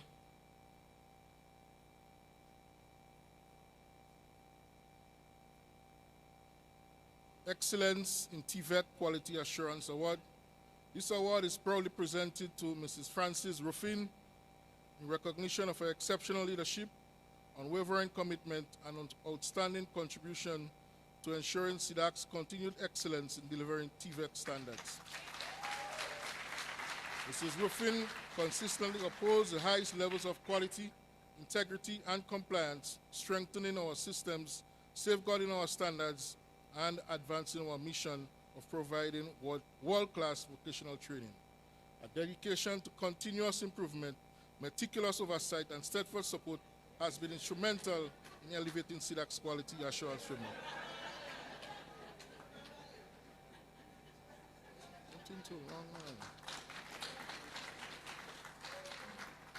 Thank you, Mr. Morin. We ask Mr. Kevin Andel to come forward to present the upcoming award. And that award is for the most improved student. And that award goes out to Miss Nadia Nelson. Nadia, the English language. Nadia is recognized for her remarkable growth, dedication, and perseverance throughout her journey. From overcoming challenges to demonstrating a consistent commitment to learning, Nadia has shown exemplary progress in both academic performance and personal development. Her determination, resilience, and willingness to rise beyond limitations reflect the true spirit of transformation. Let's all recognize Mrs. Nelson as she receives our award.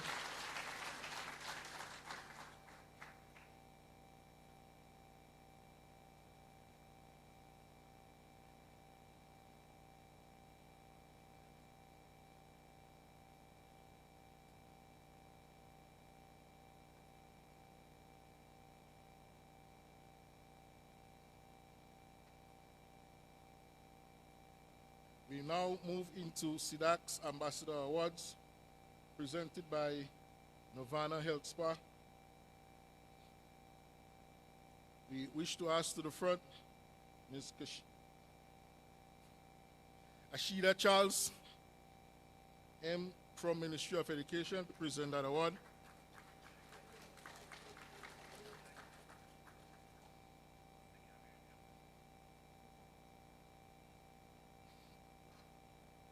That award is presented to Ms. Antonia Coutin, who for her remarkable contribution to the CDACT community and her outstanding commitment to student development. And, well, need I say more?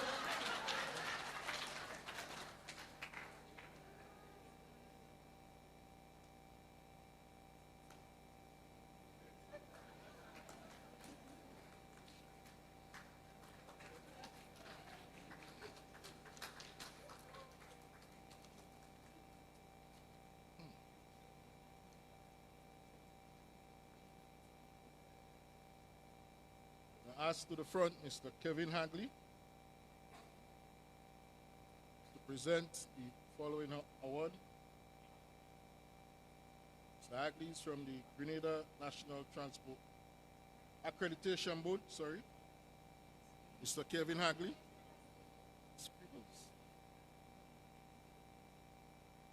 Our second award, Ambassador Award, goes out to Shirley-Ann Williams.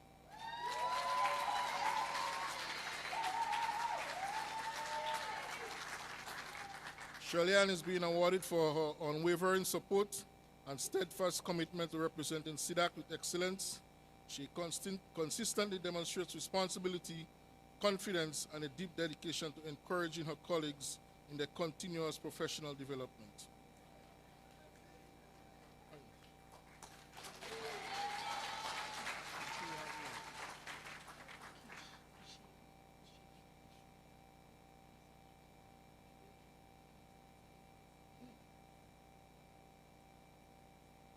I want to ask Mr. Marvin Ogilvy to the front, present an award for an Ambassador Award. And this award goes out to Lisha Barker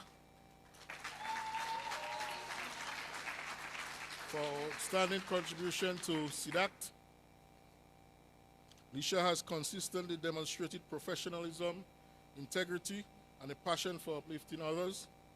Her dedication to promoting the values of CDACT and inspiring her peers embodies the true essence of our team, Empowered Minds, Transforming Futures.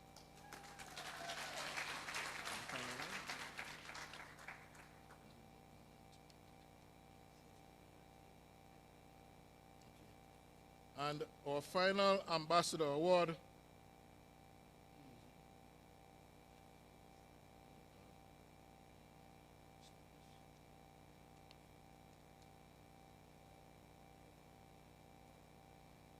for this award, we would like to ask Mr. Jesmond Prince, Acting Commissioner of Police, to present this award, please.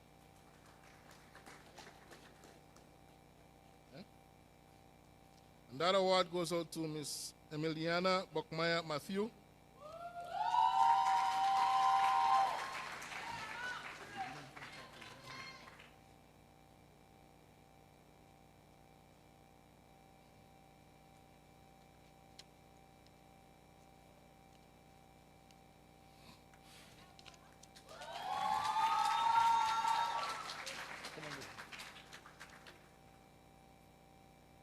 Thank you, sir. Just remain at the front. We have one more task for you.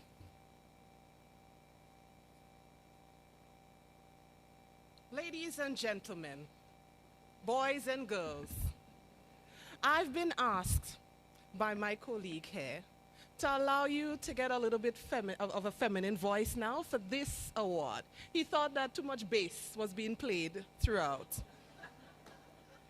And this prestigious award is the creme de la creme.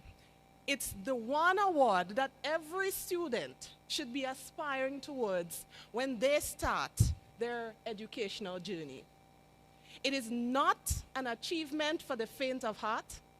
It is not something that everyone can achieve, but that one person who perseveres past the point of their breaking point.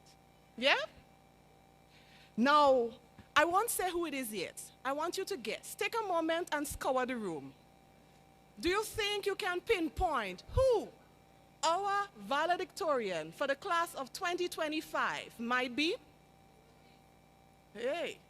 Well, one hint should be the fact that we asked this astute gentleman to remain at the front. Now, in recognition of her exceptional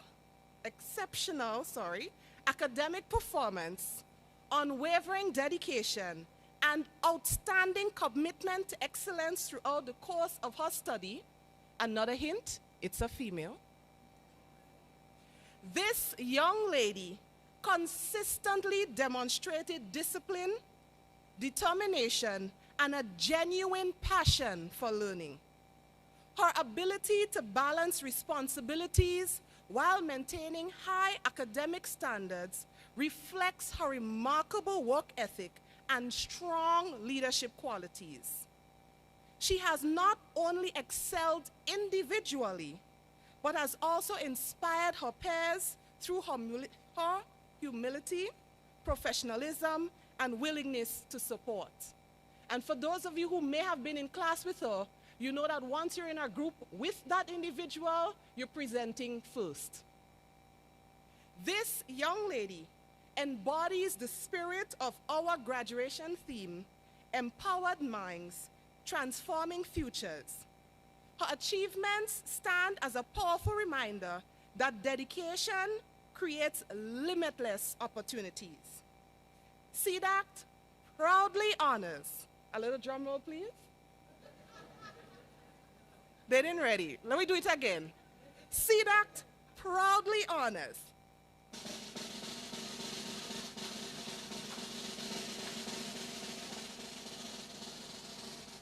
Miss Adrienne Lewis as the 2025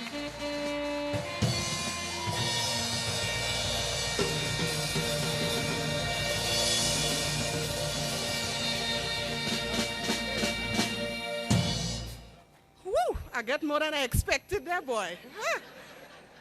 Now we proudly honor her as the 2025 valedictorian for her exemplary performance, her commitment to continuous improvement, and her shining representation of student excellence. Congratulations, Miss Lewis. We are so proud. Don't go far. Your turn next week. We're going to get stuff. You have it ready? Okay. So, it is at this moment we will allow this recipient to share her words on her journey, or maybe just to brag that she did it. Whatever it is that she wants to say, this is her moment to address us. Let's give her a warm, warm welcome.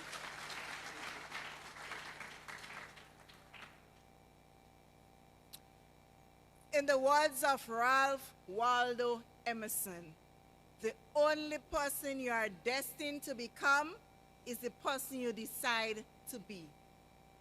Honorable Andre Lewis, Mr. Jesman Prince, Commissioner of Police Acting, Mr. Elvis Moraine, Permanent Secretary, Ministry of Education, distinguished guests, my esteemed facilitator, Mrs. Joan Gilbert, representatives from the NTA, family, friends, fellow colleagues, good morning.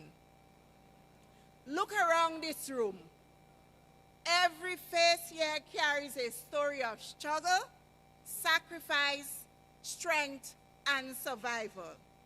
Some of us studied after a full day's work when our bodies said rest, but our dreams said continue. Some of us showed up to class carrying the weight of jobs, children, responsibilities, and silent battles no one else saw. Some of us doubted ourselves. All of us pushed through. This is why this moment is powerful. It belongs to every version of us that kept going when stopping would have been easier. Today, we graduate from many different programs. Management Level 4, Management Level 3, Human Resource Management Level 3, Administrative Assistance Level 3, Business Administration Level 2, Printing and Graphics Level 2, UCC Supervisory Management, and Digital Literacy. Different paths, different challenges, one united victory. We stand here not as separate cohorts, but as one family of achievers, transformed by discipline, courage, and commitment. To our family and friends, your support was the quiet face that kept us steady. To the CDACT team, thank you for opening doors and giving us the tools to step through them with confidence. To our facilitators, who guided us with patience and purpose, we owe you more than words can express. And to Mrs. Joan Gilbert, our facilitator, you not only taught us, but also believed in us. You saw potential in us before we fully saw it in ourselves. You challenged us, stretched us, and reminded us that our juniors are developing themselves and we must continue to develop ourselves as well. That message is our new standard. We will carry it forward. As I reflect on my journey through the Management Level 4 program, I'm reminded that transformation is never comfortable, but it is always worth it. When I first enrolled, I underestimated what lay ahead. The workload, the balancing of life, work, and study. There were moments I wondered if I could keep up. If I had known how much effort it would demand, I might have hesitated. Yet, every challenge became a catalyst for growth. Every obstacle an opportunity to rise, and every assignment a lesson in resilience. This program did more than teach skills. It reshaped who I am. Leadership taught me to influence with integrity, not authority. Communication empowered me to connect with clarity and empathy. Emotional intelligence and conflict management showed me that understanding and patience can transform relationships. Decision-making and problem-solving gave me the courage to act decisively, even in uncertainty. What made the journey truly transformative was the practical application.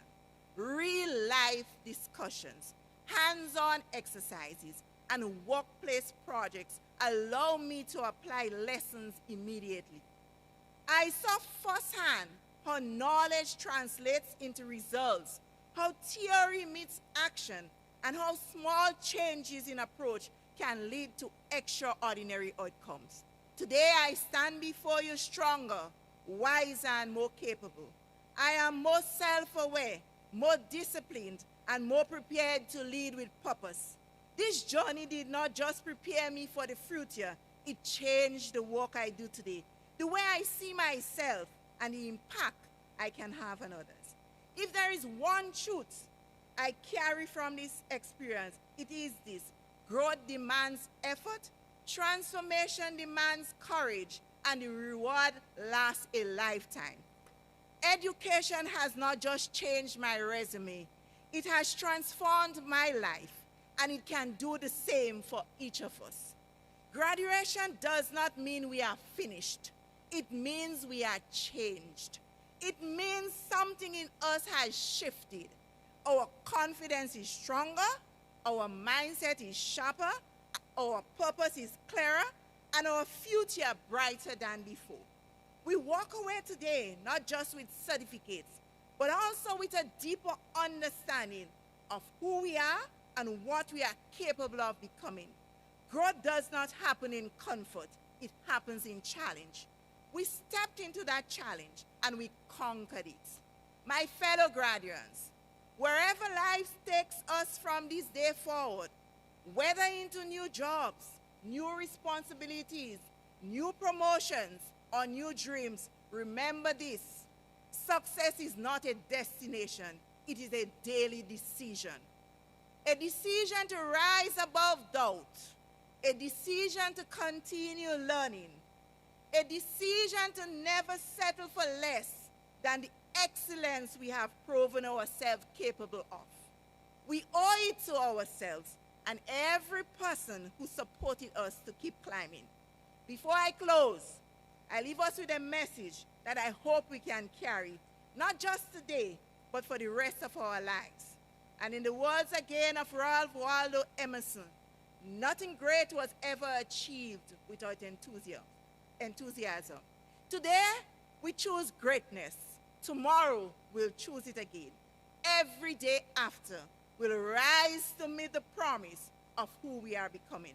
My fellow graduates, this is not the end. This is our beginning. Thank you.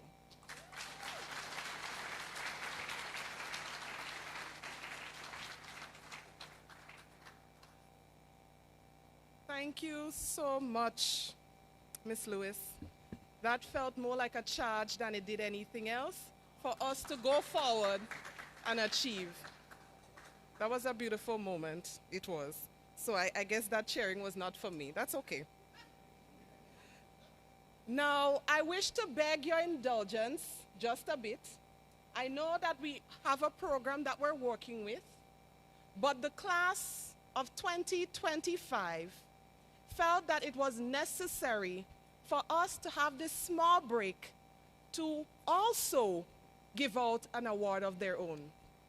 This award is called the Pillar of Vision Award, because this individual started off with a dream when they went to Nexa, and that dream birthed today's activity. I cannot stop saying that. I might switch to Nexa. You never know. But we would like to honor her sacrifice, her dedication, her commitment, all the yelling she had to yell to the point where she got hoarse some classes, all the times where she had to tell us if all you put on all your camera, then I cutting all of the Zoom. Yeah? All the time where we had to make up classes because some of us chose not to come. All the times where we had other obligations, and she ensured that we still met the criteria on time. And for that, we would like to say thank you in our special way by giving Mrs. Joan Gilbert this award. Mrs. Gilbert, could you join us to the front, please?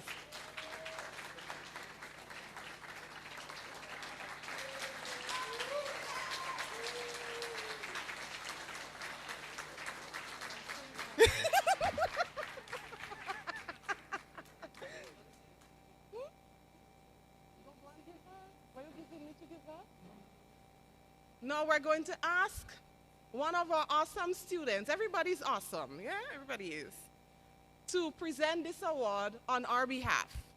Mrs. Buckmeyer, what's your other son name? Matthew before the Buckmeyer or Buckmeyer? Buckmeyer Matthew, to present this special award.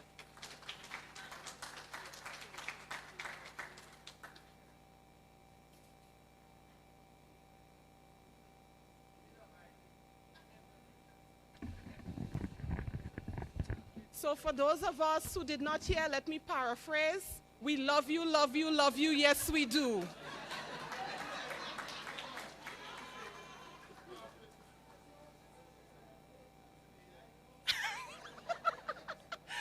All right, let's give it up. Thank you so much. Now, ladies and gentlemen, we are back on track. And if you've been following the program diligently as I have, you know that we're about to step into what I would deem the best part of today's activities, the presentation of certificates, a symbol that all your hard work has come to fruition. And to do that, I will now pass the mic over to my colleague because I too have a certificate to collect.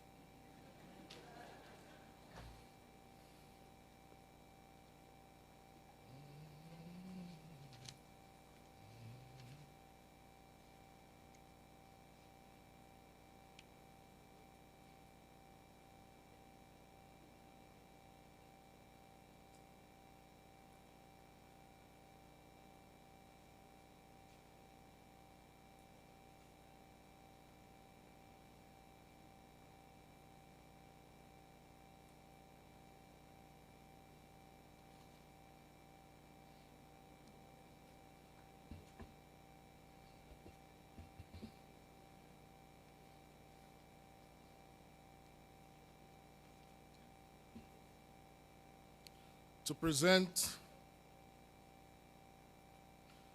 certificates for management level 4, cohort 1. May I ask Mr. Ogilvy to come to the front, please?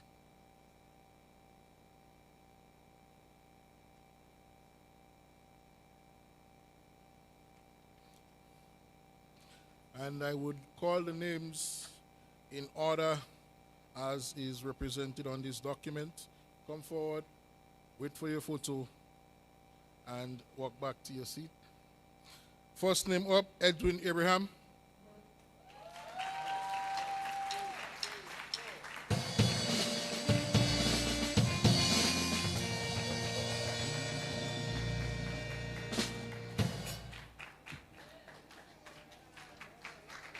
Ladies and gentlemen, Mr. Edwin Abraham. Let's hear it for him.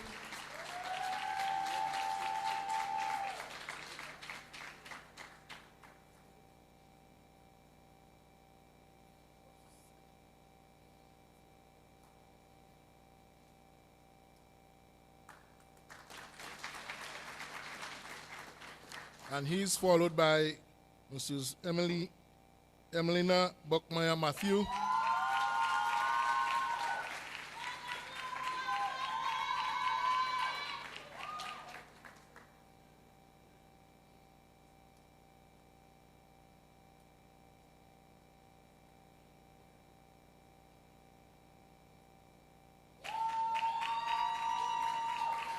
Let's hear it for our vibrant host, Miss Antonia Coutin.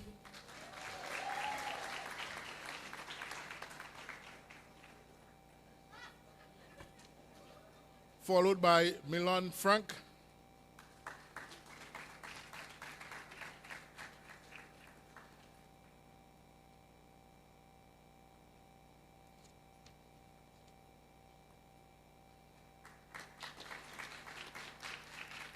Ladies and gentlemen, Milan Frank. Next up, Mr. Ryan Hall.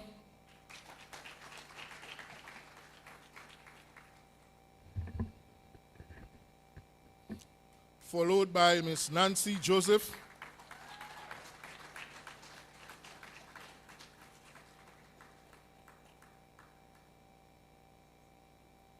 Miss Adrienne Lewis.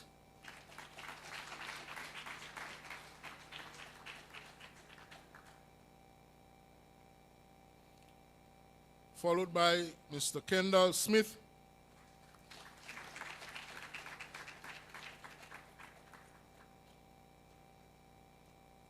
Then we have Yvette Mitchell.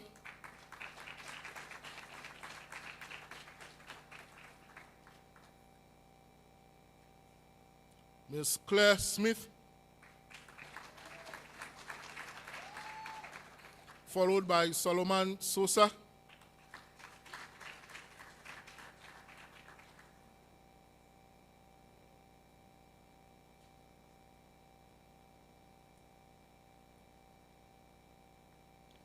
Pearl Sylvester.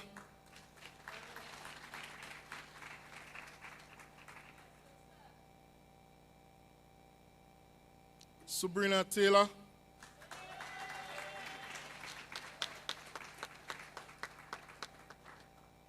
Kendall Victor.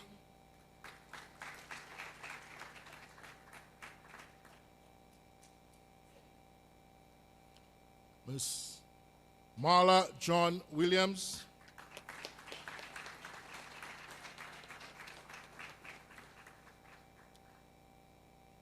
And Gloria Wilson.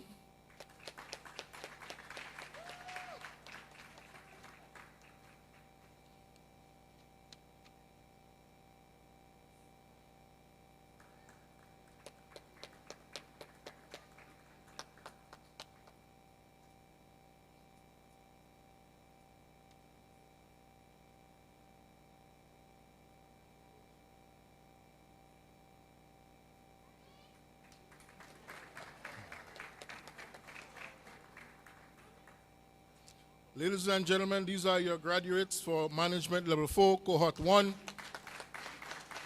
As we welcome Cohort 2, we want to thank you, Mr. Ogilvy, and ask Mr. Lewis to help us with presentation. Mr. Andre Lewis.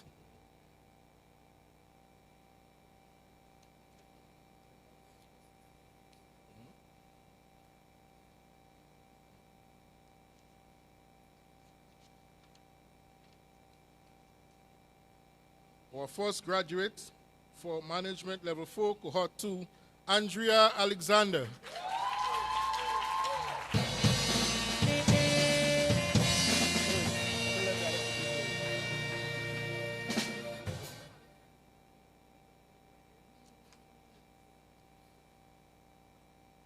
Let's hear it for Miss Leisha Barker.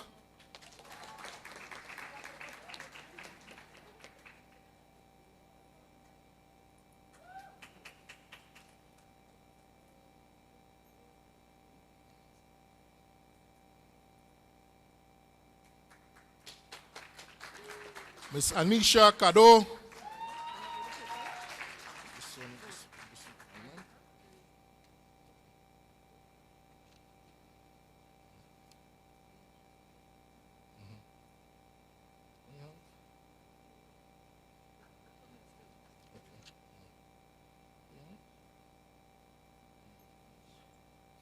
Mary Caliste.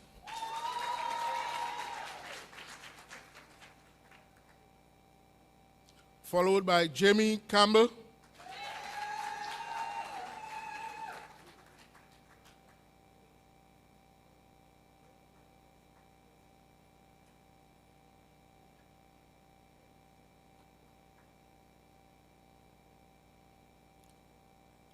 Followed by Atia Chetram.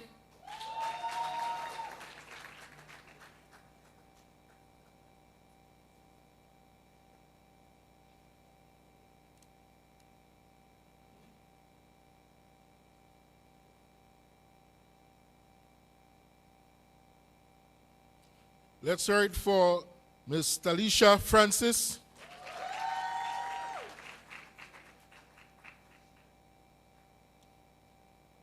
Ladies and gentlemen, let's hear it for Samantha Francis Latouche.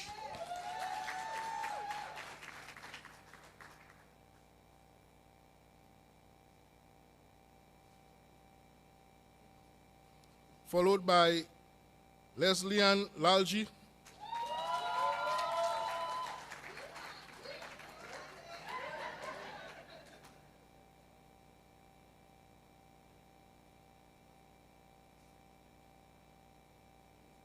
Miss Josanne Lashinton.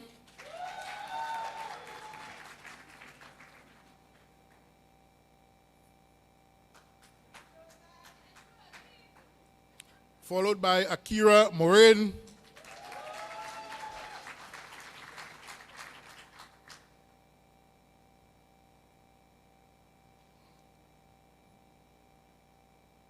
Miss Portia Nicholas.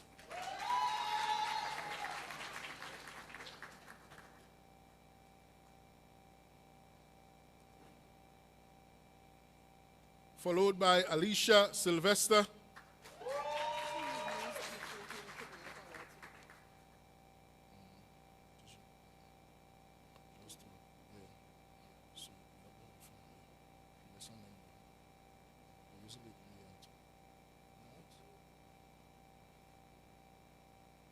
Miss Winifred Thomas.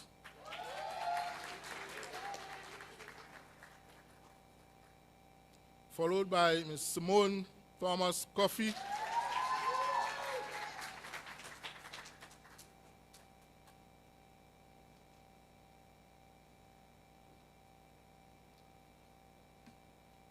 Miss Dixian Victor.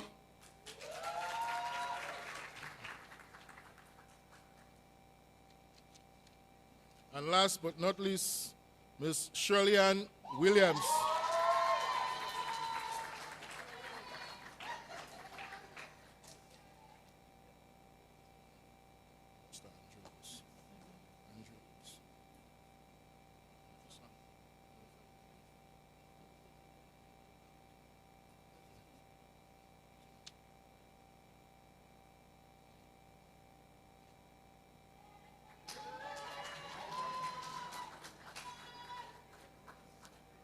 Thank you, Mr. Andre Lewis. I now hand over to my colleague to continue with the presentations.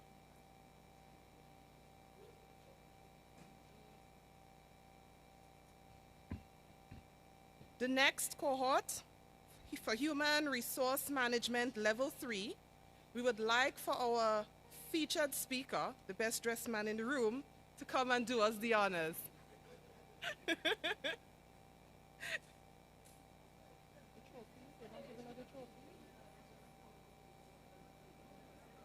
You're not giving another trophy?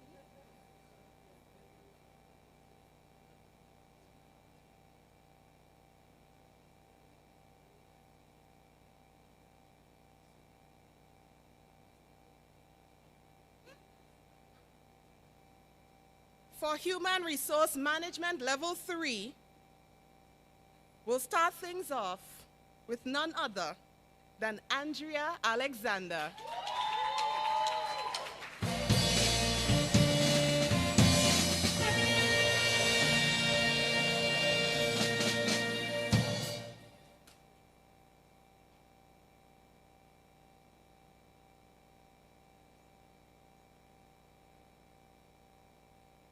Now in this course, you would notice that you would see some of our graduates, the word slipped me, that would have come up before coming back again. And that should be a testament of the ability, the capability of not only the individual, but the studies that is being offered at CDACT. Because the workload hard, and for you to say you come in and do two, one go, means that you really have the strength in you. So kudos to those of you who decided to do two. I couldn't. So up next, we have Anisha Kador, one said example. Followed by Mary Caliste. Now these are ladies of strength.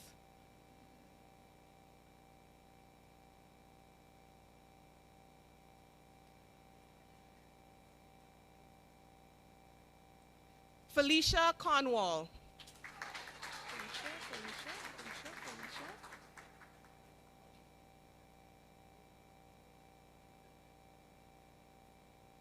Rihanna Gibbs.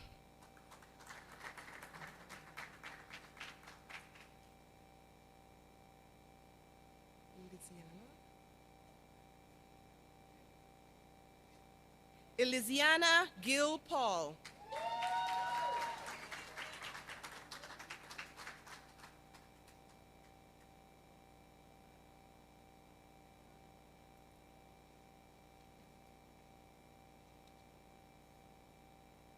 Akeisha Hippolyte.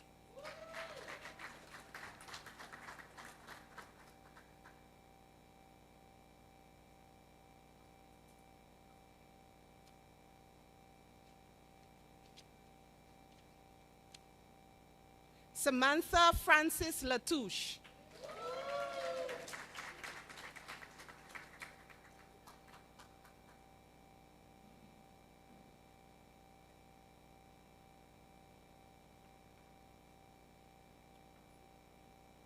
Josiane Lashington. Josanne.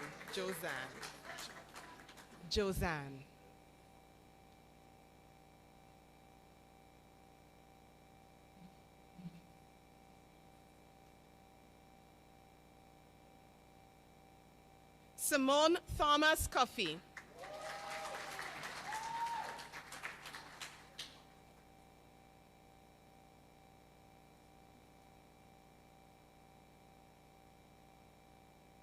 Shawl-Ann Williams.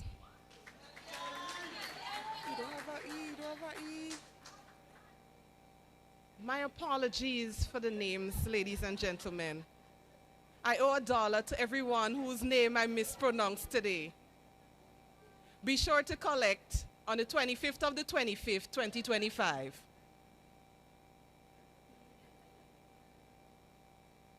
Anisha Young.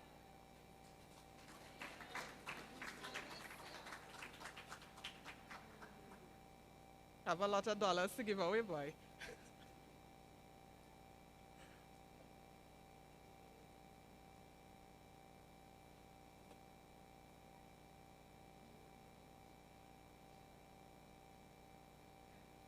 Mr. Thomas will ask for you to hold on with us for one more presentation. Next up, we have Management Level 3. Nadia Nelson. Nadia.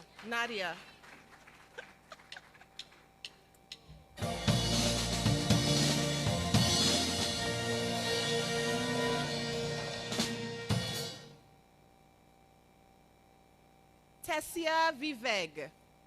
That's all.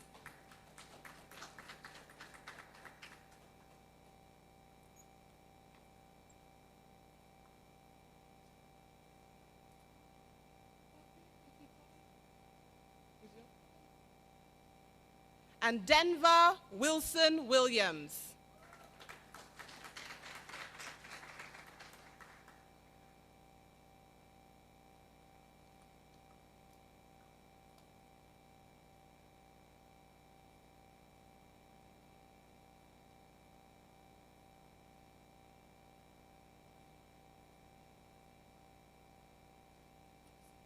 Thank you so much.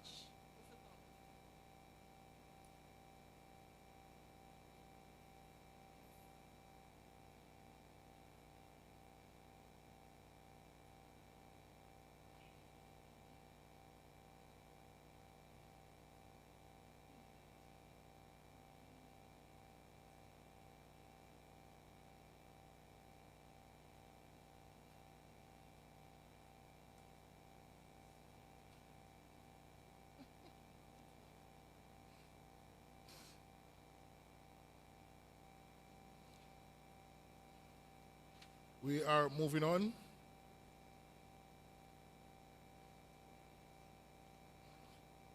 Just excuse me.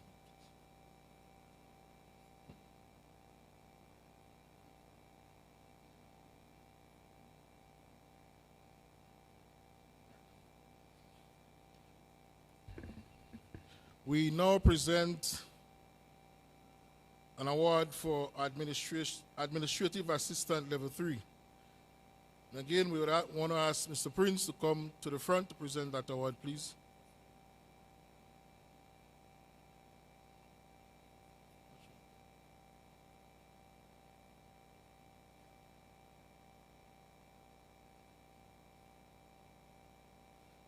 And the recipient of that award is Ms. Eileen Andrew.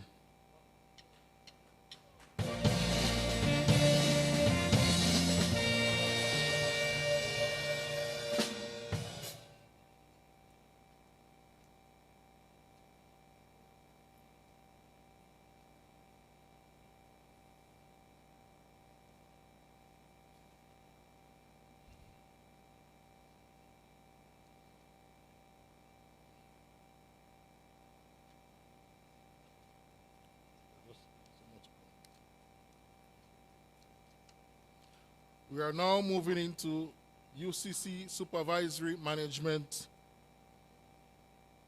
certificates. First up, we have Daniel Antoine.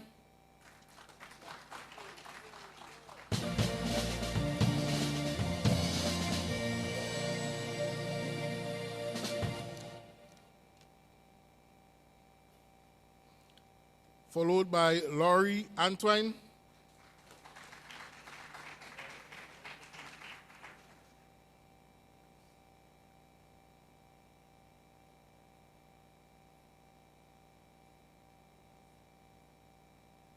Fruit Coutin.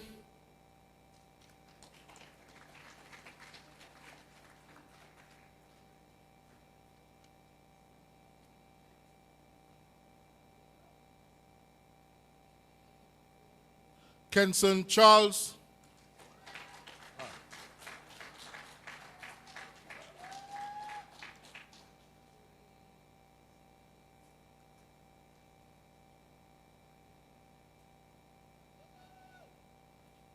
Charlene Christopher.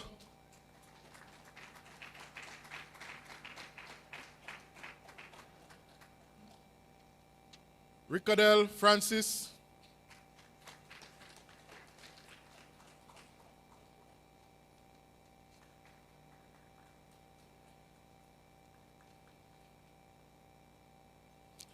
Kelly George.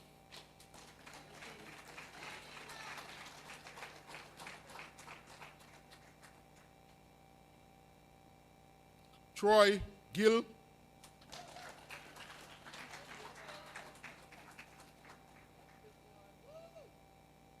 Danica Isaac.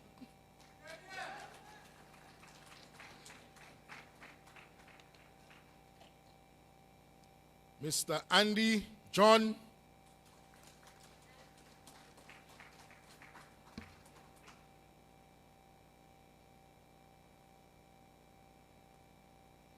Ms. Beverly Davidson Joseph.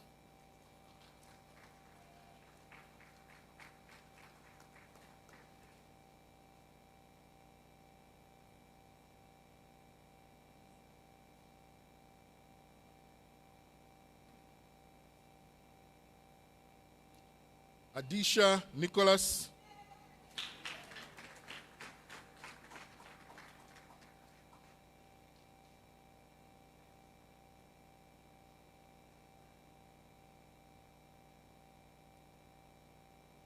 Anika Stafford.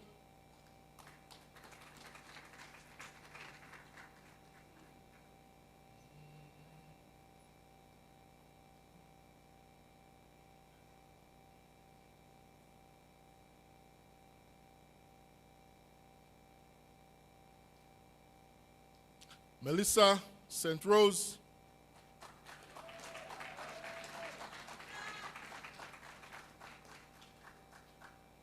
And last but not least, Chad Vaughn Weiler.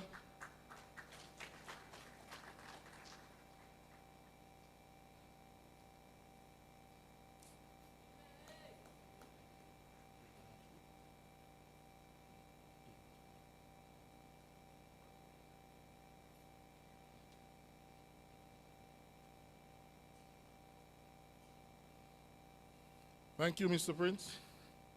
We now ask Mr. Kevin Hagley to come forward to present certificates for Business Administration Level 2. First up, we have Donlin Harry.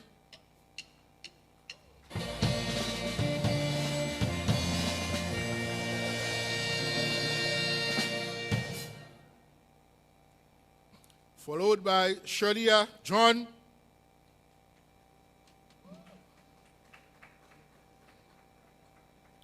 Irva Morin.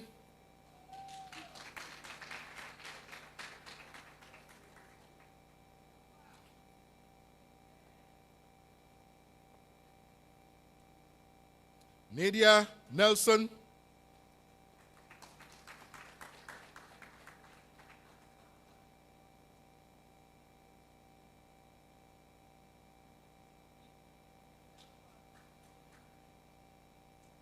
Chrissy Pascal.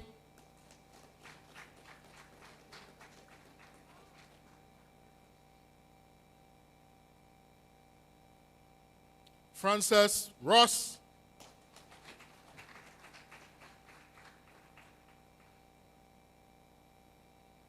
Following this certificate, we have certificate for printing and graphics. So we ask Mr. Hagley to remain at the front to present those awards. We'll start off with Kamal Campbell, printing and graphics.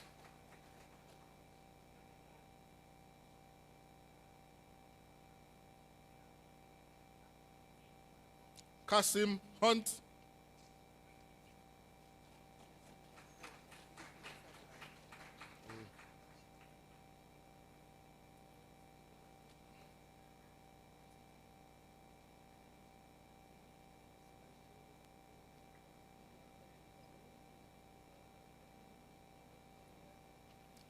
Ricky Modeste.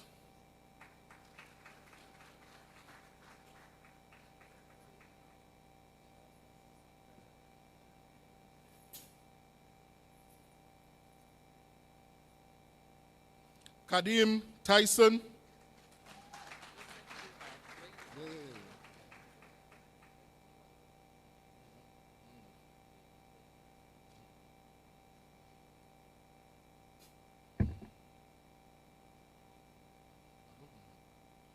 And for basic digital literacy, we have Rihanna Julian.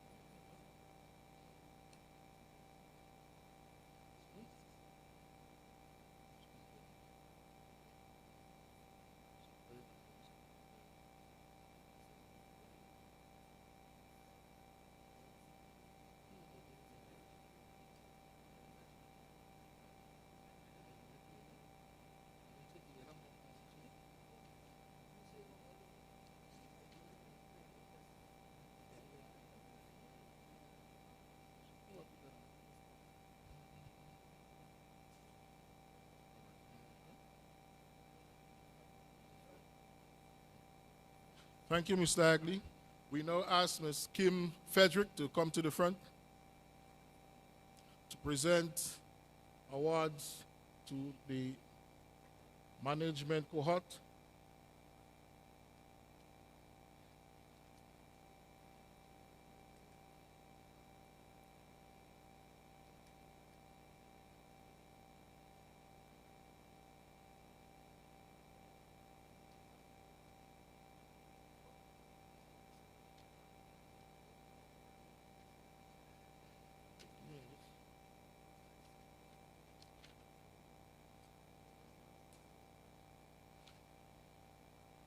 Management Level 4 Cohort 1, Edwin Abraham.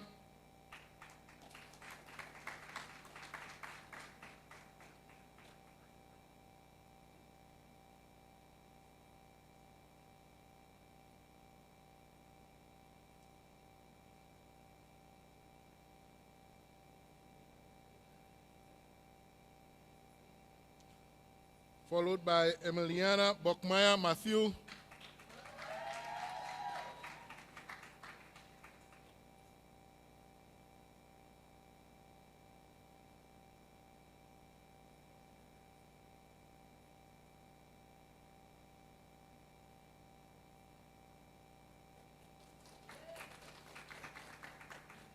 Ms. Antonia Coutin.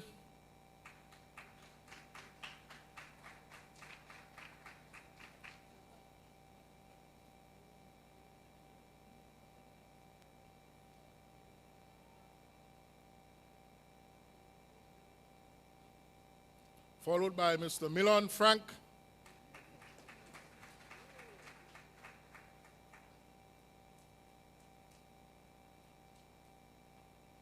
And we have Mr. Ryan Hall.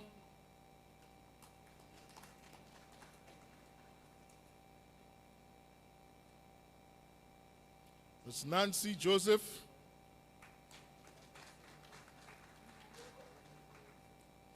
Ms. Adrienne Lewis.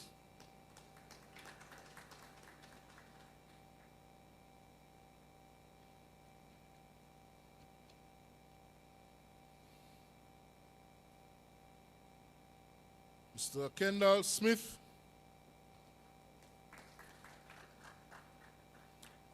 Ms. Yvette Mitchell. Can someone collect on her behalf?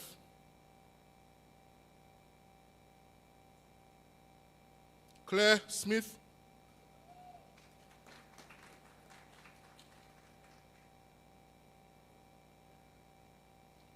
Solomon Sosa.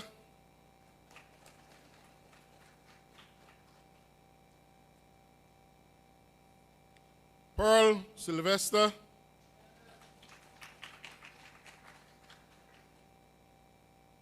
Sabrina Taylor.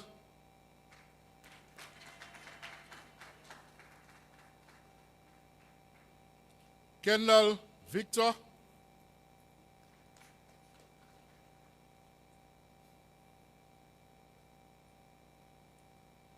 Miss Marla John Williams.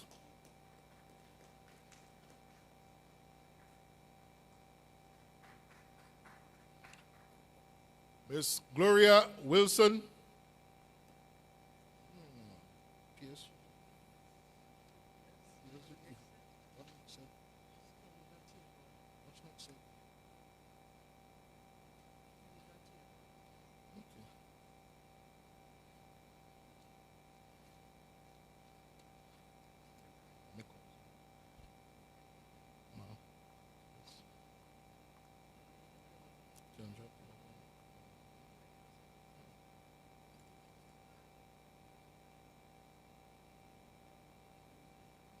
We want to thank you, PS, for assisting with our awards presentation. We now ask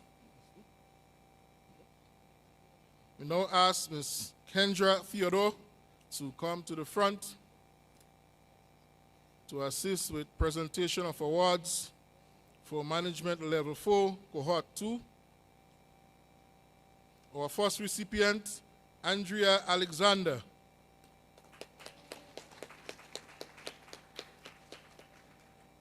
Lisha Barker.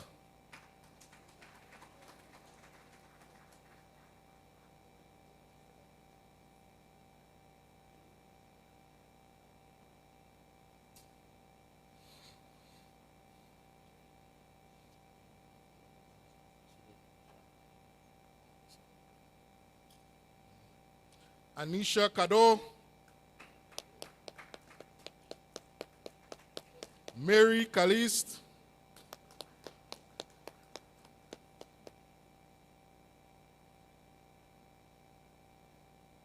Jamie Campbell.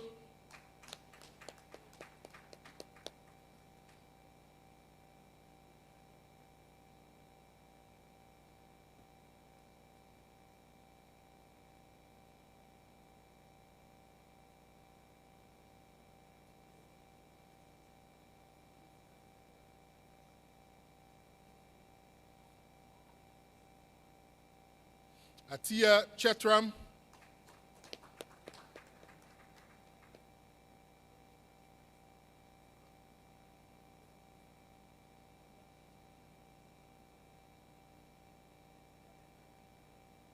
Talisha Francis.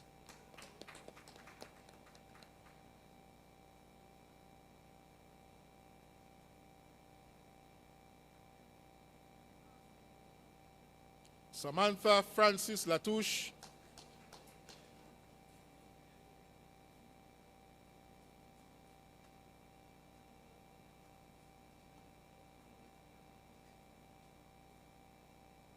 Leslie Ann Lalji.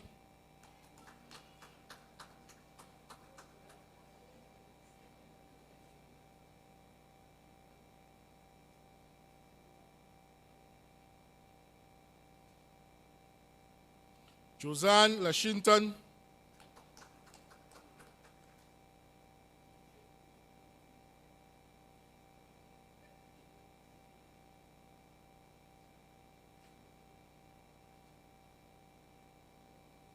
Akira Moraine,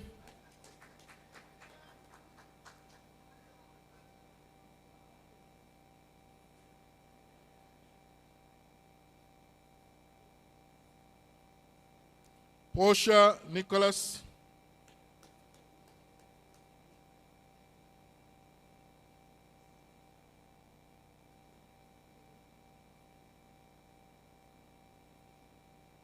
Alicia Sylvester,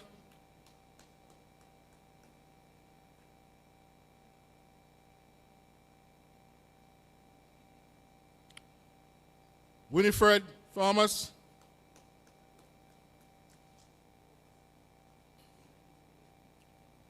followed by Simone Thomas Coffey,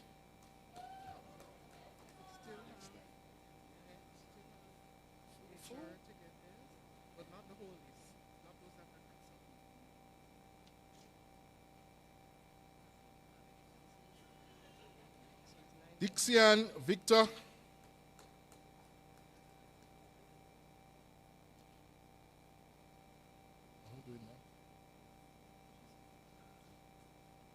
Shirley-Ann Williams,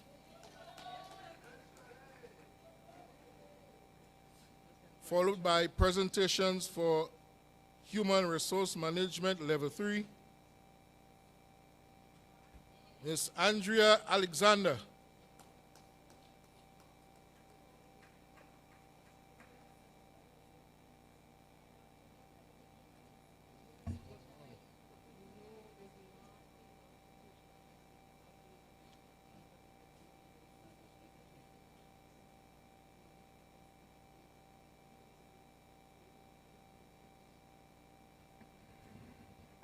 Felicia Cornwall,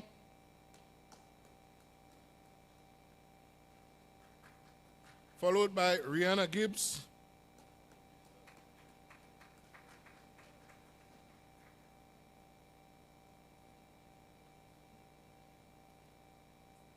Elisiana Gill Paul,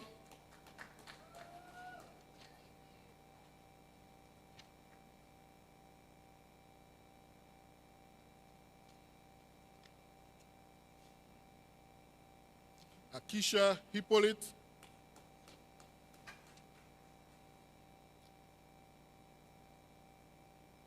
Anissa Young,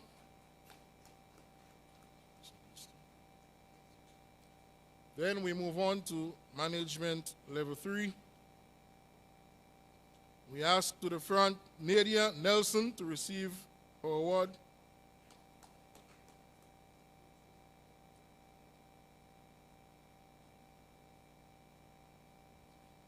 Tessia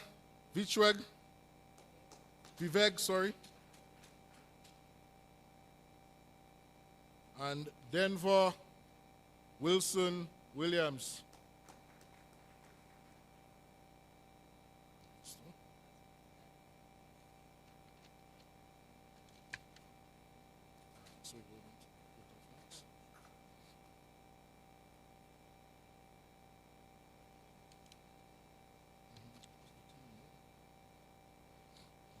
We want to thank you, Ms. Kendra Theodore, for your assistance.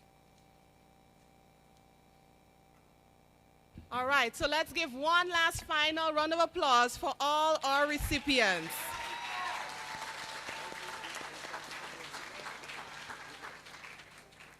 Now, I know that we've been here. It's been quite a few hours that has passed. And I can see that on your face you would like for it to continue for a couple hours more. But unfortunately, as they say, all good things must come to an end. And to assist us in giving thanks, we would like to call to the podium Mr. Troy Gill, a student of supervisory management, to provide the vote of thanks. Mr. Gill.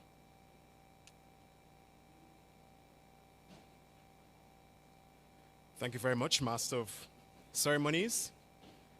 And good afternoon, everyone. Ladies and gentlemen,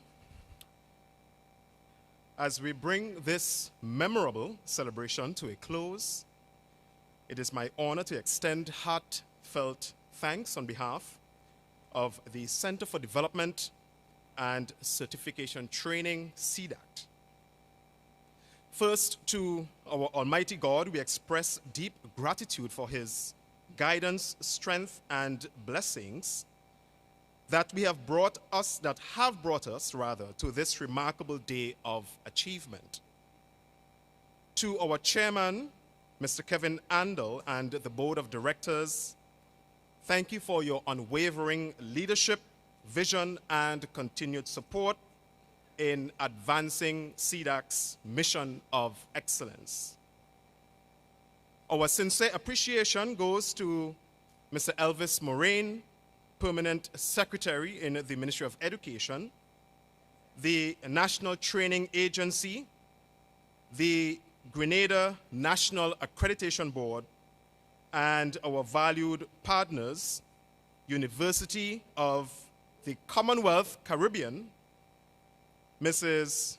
Taja Knuckle-Wint, Director, Corporate Education and her team for their steadfast commitment in supporting our pursuit of quality and compliance. Also want to recognize True Blue Bay Resort, Gravel and Concrete, and Nirvana.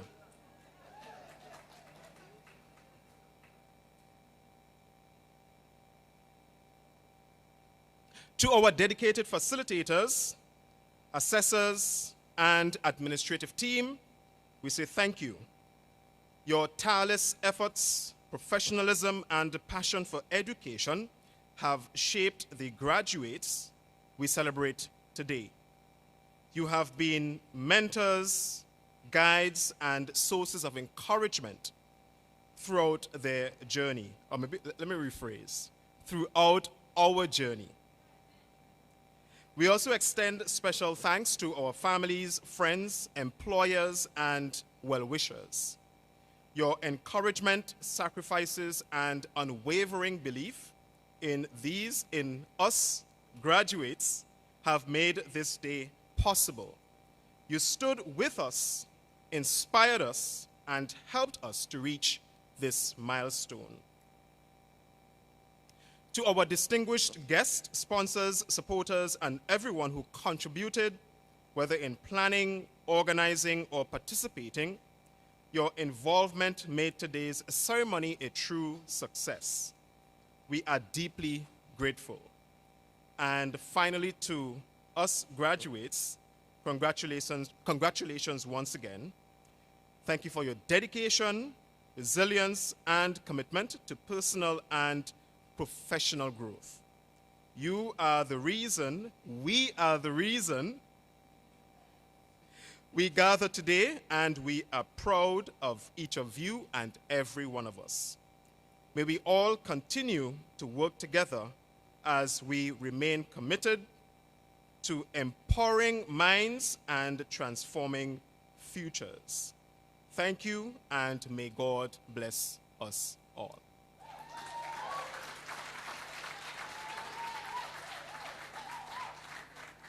Thank you so much, Mr. Gill. Your thank you speech made me smile. I don't know why. I don't know if it's the voice. I think it's the voice. I agree. But we are thankful for the thank you which you extended to everyone present here today. Now we've come to the end, and I would like for our entire graduating class to stand.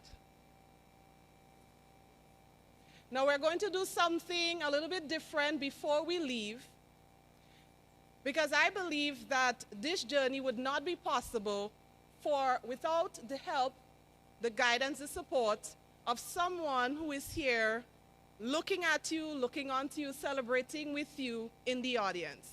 So I'd like for you to turn to them, peep through the crowd a little bit. You may not be able to see them exactly, and say thank you. Thank you for all that you have done.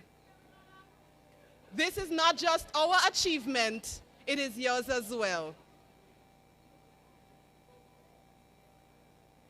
And as we depart, we say farewell to the late nights, to the group work, to the Zoom calls, to the portfolios have to update by midnight. And we say welcome to a life of growth, to a life of further education, if that's the word I want to use, the phrase I want to use, but to a life where we now can hold our heads held high because we would have achieved something great. So I now ask the band to do their thing as we allow the graduates to make their final walk as students and now non-students. Why the band taking long? They're supposed to come up pretty long time.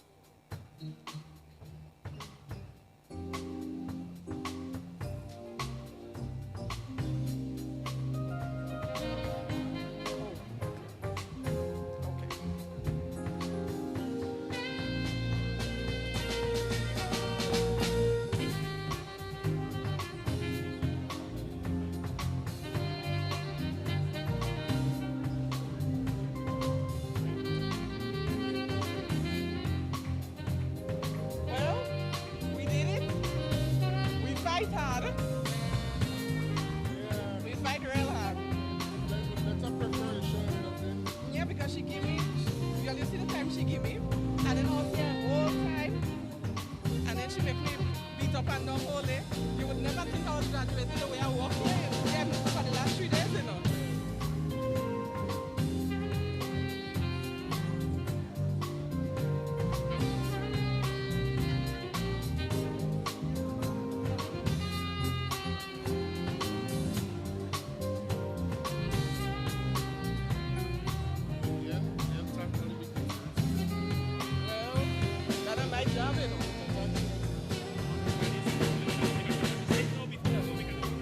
They go in, they will come back in now.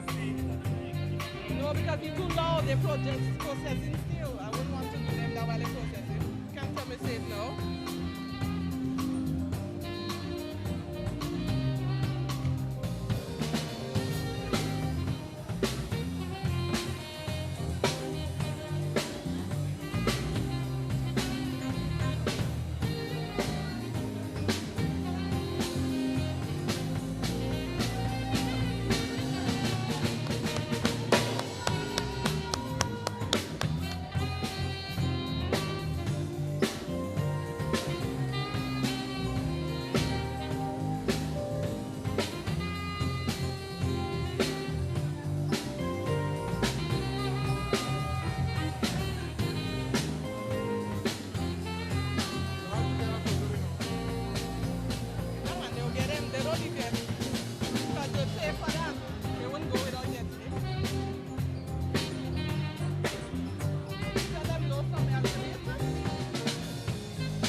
All right, ladies and gentlemen, we're asking that all the graduates make their way back to the front for some group photos.